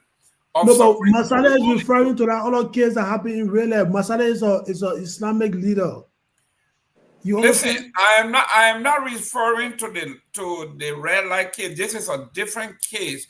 But this man is saying he observed that the Supreme Court is biased against them. They don't rule against Christians. So which case is he referring to? Which case he referring to now? I just read it to you.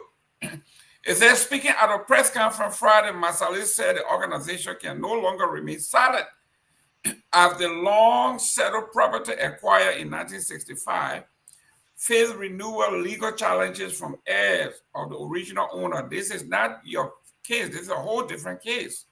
Okay? He said they purchased this land from the Marsh family, in 1965. And he mentioning people like Governor Ahaji, Nukeng, Ruba. He said both signatures are there. But he said Masale, he wants to voice his alarm over what he described a recurring pattern at the Supreme Court ruling against Muslims, and he doesn't see this happening in the Christian community. So this guy is now trying to put the Christian. I have bought land in Liberia and had to purchase it twice.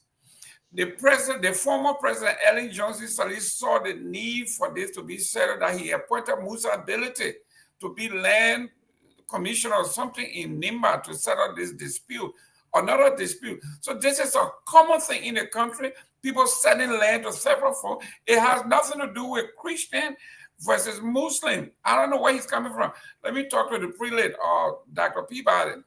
This is one that rubbed me the wrong way, because this is not fair to the Supreme Court. It's not fair to our other Muslims, and definitely not fair to our Christian community to say that the Supreme Court is biased against the Muslim and mostly not towards the Christians.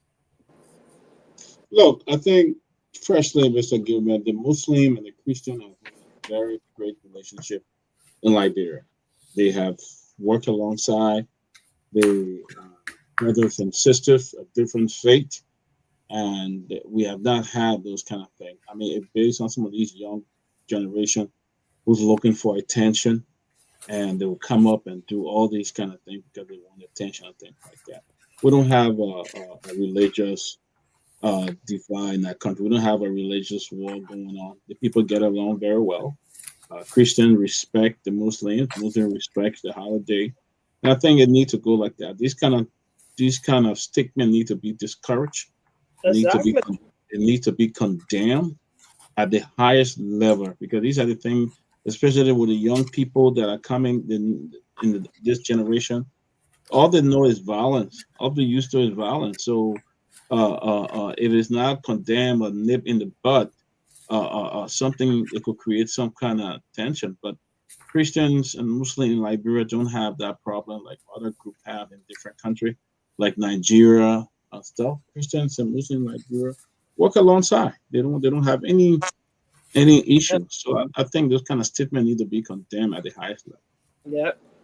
And this is what Musa Belete was talking about. I agree. Musa Belete made it clear that those who want to ferment this, that people who refuse to assimilate, they don't want to be part of the larger society, maybe wherever their phobias are, and they try to ferment this. Those of us who grew up in Bassa, we grew up with, like I was telling the folks, I have never seen this kind of fervor in the Mandingo people that I grew up with. Never. But lately, what we are seeing here is a whole different kind of Islam, where everything is either violence or standing your ground. You wouldn't allow the court, the constitutional court. You don't want to obey the constitutional court, and the silence on the other side. Nobody wants to say anything before this thing. You are Islamophobia. You have Islamophobia, and they say nothing. For the leader of the organization to come out and say the Supreme Court is biased against Muslims, it should be condemned everywhere. It's not supposed to be even allowed to Johnny, your take. I thought it was my take. Oh, go ahead, young lady, go ahead. Yeah, the thing is, I think he's very wrong to do that, and everybody should come up and just condemn what he said, even including big Muslim people. They should condemn it, because I'm pretty sure he's an older person and must have lived through the war in our country and saw how tribalism destroy our country in a lot of ways. So any form of tribalism or any form of discrimination in any form should be condemned. We've passed that stage. I saw on social media, there's I think it's a Catholic priest or whoever he was, went to church with his AK-47 on his back. We don't have that kind of situation in our country. It's in Nigeria, where Boko Haram coming after Christians, and Christians now have to put guns on them and go to church. People are so afraid. We don't have that, and we don't want that in our country. So I think he should be condemned. There is no space for that in our country, and he should be condemned by both Christians and Muslims, especially the hierarchy of Muslims. Because what that statement he made is a recipe for chaos. All the young people that are coming up, when they hear those kind of things, they would think that, oh yes, they said, it's divisive. I don't think that should not have any space in our country. Seriously. Johnny, you are into peace building. I'm saying this because I'm a friend of Mr. in the organization, and people are using to be prejudiced against him, and to add another layer from his faith. It is just wrong. If you degrade our constitutional court, the Supreme Court, to say it is biased against you because of your faith, that is a strong language, Johnny. I think Johnny is frozen.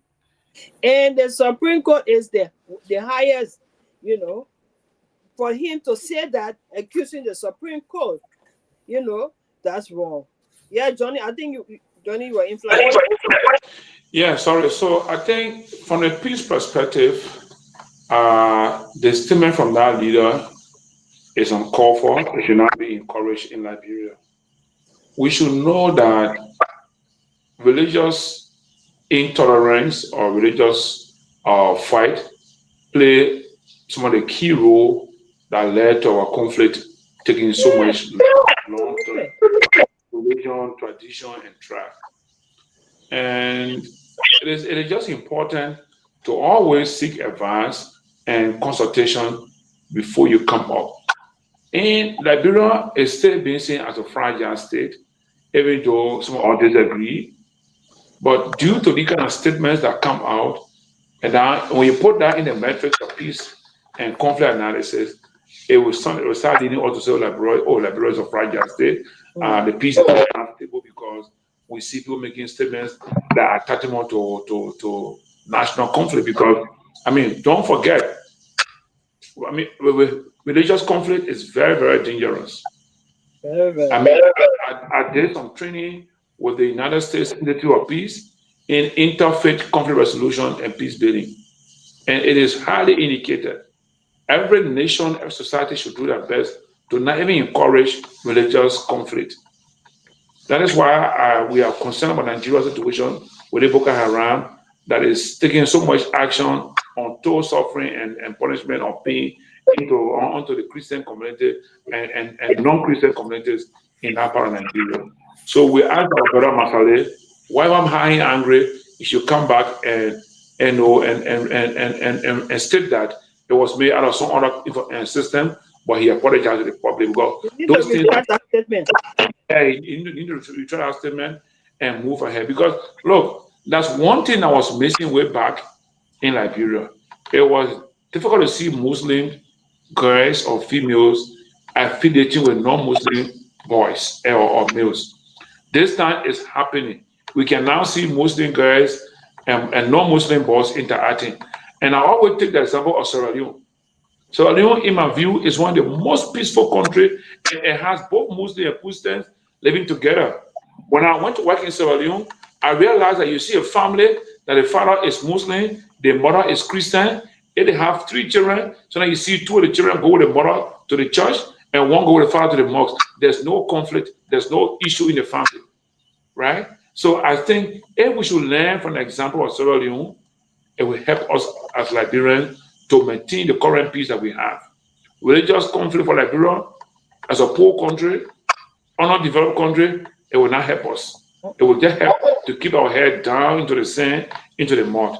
So I also appeal to our leaders who are involved with these things to talk to the individual constituents to make sure that these kind of issues should be discussed and have serious consultation before coming up with a kind of statement. Because the young people also who want to be radical will use this as a ground to do some wrong things. And before I had a situation in Lofa. You know, in Lofa, we got 2 key mosques. I mean, more than 2, but 2 key mosques that we don't know about Mandingos in German. There's one group, we call them the conservative Muslims. They're the one that in the old mosques in German. The other group we call the liberal Muslims. They're the one that build the new mosque build further down towards the Catholic school. Those guys there in our mosque are most time young people. And their approach religiously is different from the conservative old Muslims in the old mosques in German. So I remember once I was there, during the close Ramadan, the two imams made 2 different statements. And can you imagine the 2 Muslim groups went at each other? Because at the end of the Ramadan sermon I was preached by the imam in the moderate, radical area was more about being peaceful, more about being generous, more about being opening up to society and living together. But the guy who spoke from the conservative Muslim background, the old people, they didn't like it, right? And I was present there. And because then I was playing active peace building role in Lofa, they got me involved. So the chief, the old man with the elder in the old mosque, old man Jiba, and myself, and he knows my background very well. When he saw me on board, he said, look, we can trust Johnny because Johnny's grandparents are the one who even gave us land in Fonjima. And we believe that the spirit is still with him, so his intervention will help to resolve the matter. And God bless us with all the blessing. We're able to stay between the 2 Muslim groups for the 2 Muslim groups to resolve the matter. And today, peace is prevailing in Fonjima between and among the Muslim people. And we try our best to make sure that even the non-Muslims and the Muslims can interact and work together in Lofa. So right now, you go to Lofa, we don't discuss much about religion. All we discuss now is uncle, nephew, and politics. We have put religious issues aside, So I want to ask my brother Masale to please retry his statement and let be more peaceful in Liberia You know him, Johnny? You know him? The situation that The Masale person. The Imam. Or whoever he is. I don't think so, but for I went to visit AME University when I was in Liberia in February, and I saw the enrollment. the cases only against Muslims and living. Don't even frozen you. You're muted. You're muted. You're muted. I'm actually out of town, so I'm in Nagbe. I can't do some work, so that's why I have an internet problem. But thank God today they did good for the most part of the show. Okay. Well, I was just about to say I was in Liberia in February, and I went to visit AMU and saw Johnny Mute, and I saw all these Muslim girls. I mean, they are in business, they're in political science, they're in everything. And I said to myself, wow, times have changed. And one of the professors told me that these girls are deucing these classes. They are so brilliant. Then one of the Fuda lady invited me to her daughter's wedding at Stella Marie University in the basketball gym. And I went, there might have been about 500 women, few guys sitting. And they had this older lady from Guinea. She came to the wedding. And that woman she was just talking and talking. So I asked the young man sitting by me, I said, what is she talking? He said, oh, she's complaining that Liberia is a threat to Islam. What? I said, what she mean? She said, look, they are dancing, they're having music, they're wearing tight clothes. I mean, she just went on and on and on and on. And it reflects what you were just saying. When, the folks grew up in Liberia, that is a labor society, right? She doesn't want to see the women going to school and get into the workforce and all these things that she found when she was growing up. She called it haram or whatever they call it, that it's a crime against, women not supposed to be there. So I'm sitting there and I'm saying, this woman is actually saying Liberia is like a light. When the women come here, they go to the universities, they are getting educated, they are working in high places. And for her, it's very uncomfortable. Very uncomfortable because they feel that these women should not be doing this. A woman band, they brought up band, this girl could sing. I mean, a woman band, she was singing and dancing, and the whole place just went wild. The people were dancing, and this woman was just complaining. I'm saying this to say, if you are an imam, if it comes to legal matter, I would advise you to get some smart Muslim lawyers. Let them speak for you. They understand the lingo. That's right. They understand the terminology. Let them speak. Don't just speak from the top of your head, especially when it comes to legal matters. The young people like Seleke, they should also stand up and say, this is not the direction that we want to go. Nope. This is a new day. You can practice whatever you want to do that, but please do not bring our Supreme Court to dispute. Dr. Peabody, you can close on this. We got 12 minutes to go. Again, the Supreme Court, as we all believe, is the final arbiter of the law.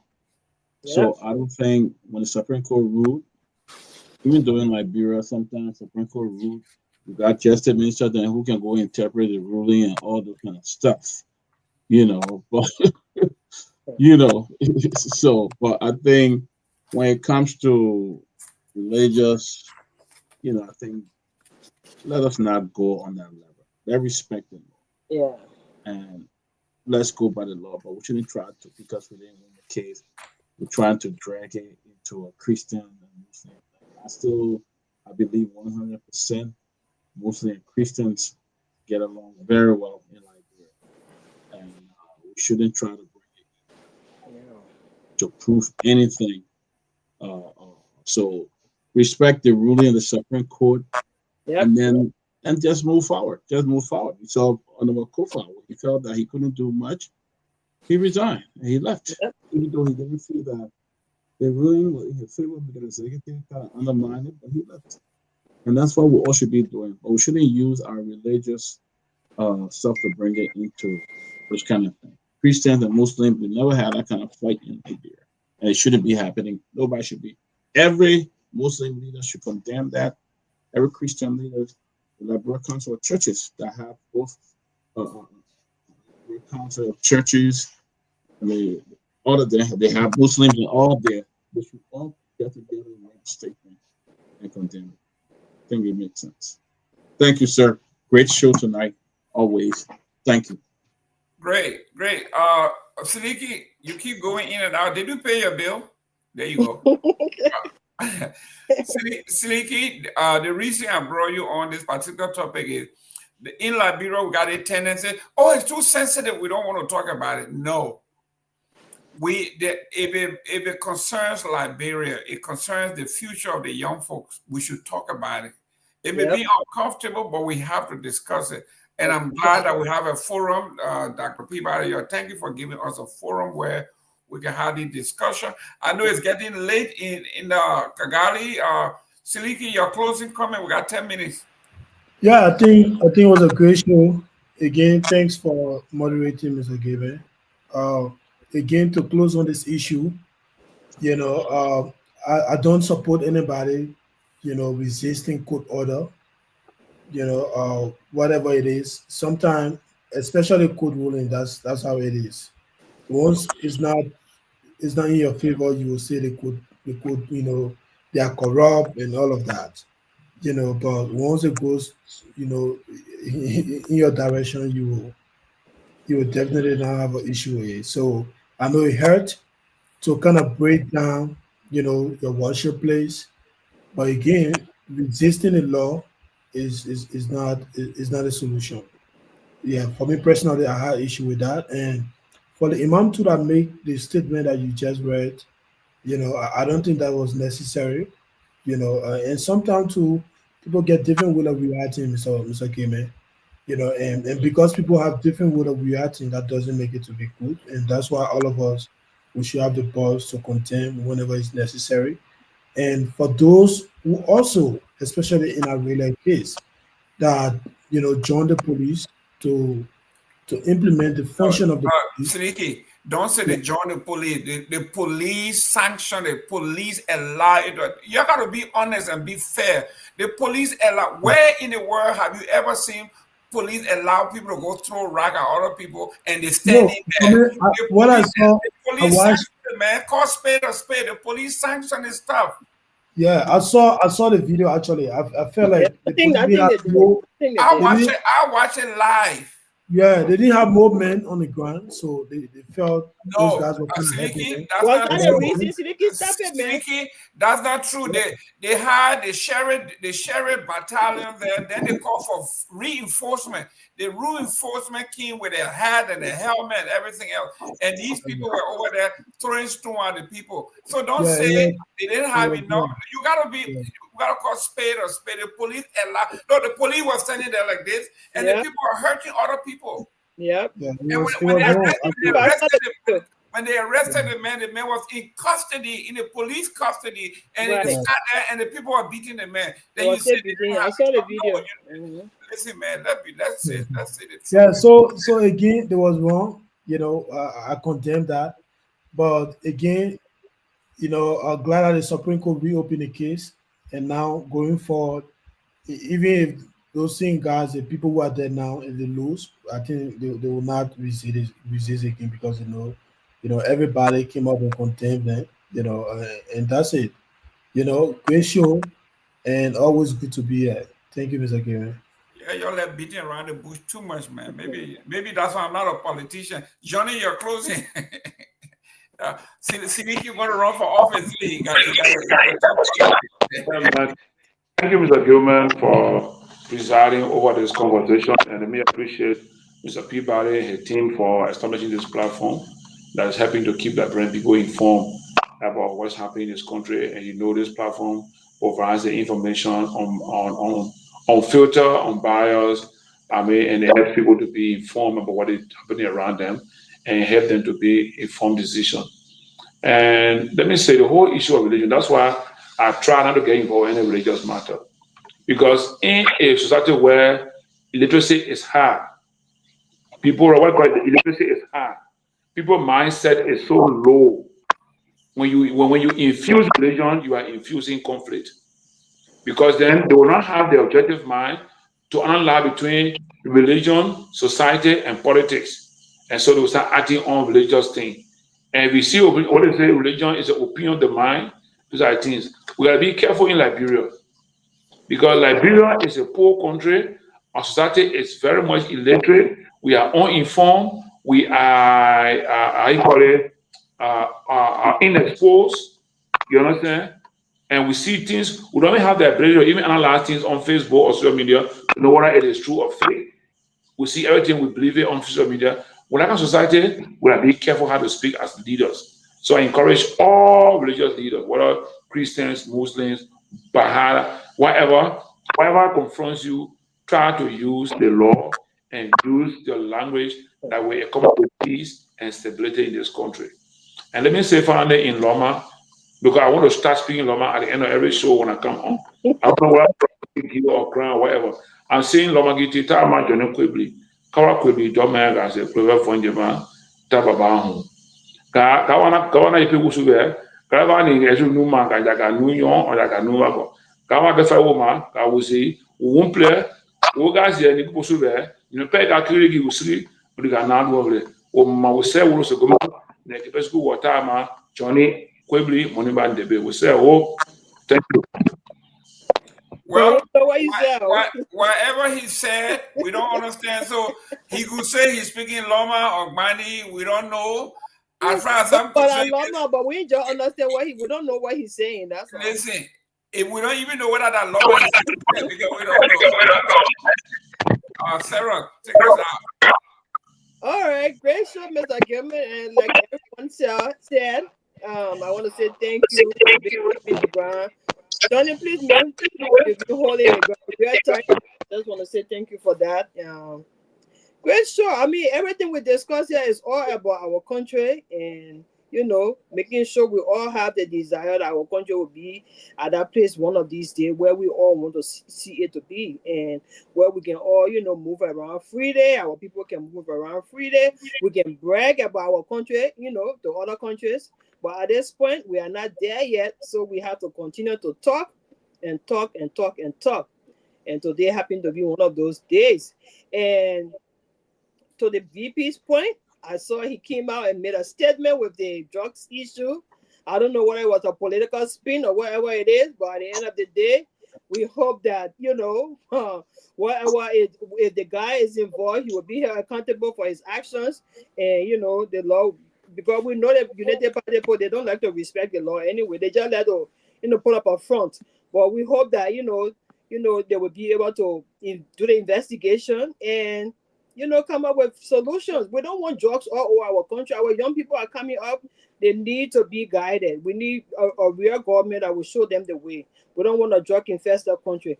Also, before I close here, I was just going through a Facebook post here. I saw a young man in Nigeria who they say married his wife, and he had to divorce her after seeing her face for the first time.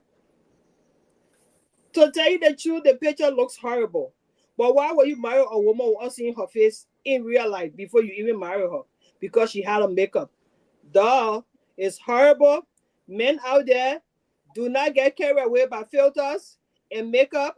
If you want to make a decision, please make sure you see the person face before you put your ring on their finger. I just want to say that. Thank you so much for the show. I enjoy it.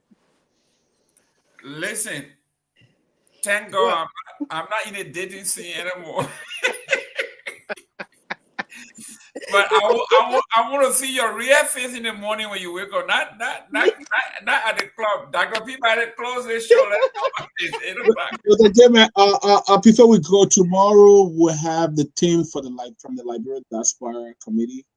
Okay. McKay. I think I put in the chat room. She will be here too, and we'll talk about that, and then we'll talk about other issues. Liberian Diaspora Committee Conference. Yeah, the team will be here, and then we'll talk about other political stuff. But again, guys, Mr. Gayman, hold it down. But did I hear what the girl name? She was supposed to come. That's her. What's her name? Jackie McKay. Yeah, Jackie. Jackie. Oh, yeah, Jackie will be coming as well. So okay, Jackie. Is that in regards to the conference they had the other day, or just a variety of stuff? I think they had another conference in Liberia. Sarah, don't bring Dr. Richardson business here. I see the way you're going. All right, guys. Everybody, please share the link.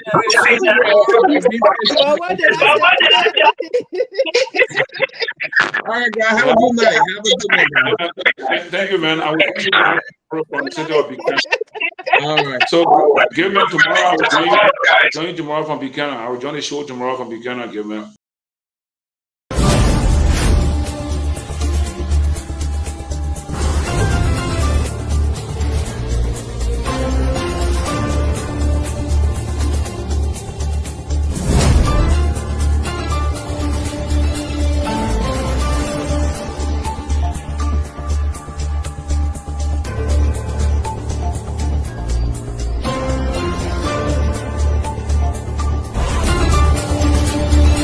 But did you hear the press conference of Seleke Kromah, the IG? He did say that this is a highly political case, did he not? So you don't take the partisans' word for it, you take the IG's word for it. We elect on 85 irresponsible men what happened to our country. We elect on 85 irresponsible men to govern this country, not to be very irresponsible. Please place your left hand on the Bible being held by your wife, and you will kindly raise your right hand, sir, and repeat after me. All standing, please. I, Joseph Newman Boyker Sr.,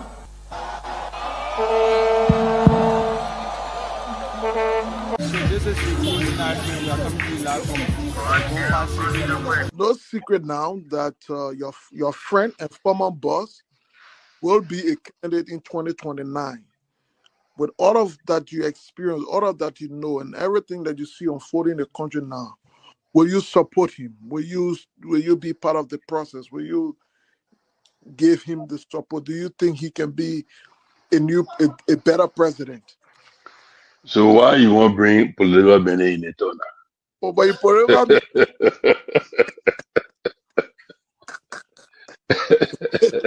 you're a political man, before you go out, very active. I plead the fifth again. Okay. When 2029 come and pass, then you finally leave. Mission is completed. Now, what the rules of engagement? When the war ended, the guy said, the captain, the commander said, mission complete. There winner out first. All men on board. So, this riot situation when it comes to country, because many times you notice that if Charles Taylor is the problem, he will be out of here in the twinkle of an eye. And I say, let well-meaning Liberians come home. If we respect this constitution, a government formed in Accra is a violation of Article 1 of the Constitution. Let them come home.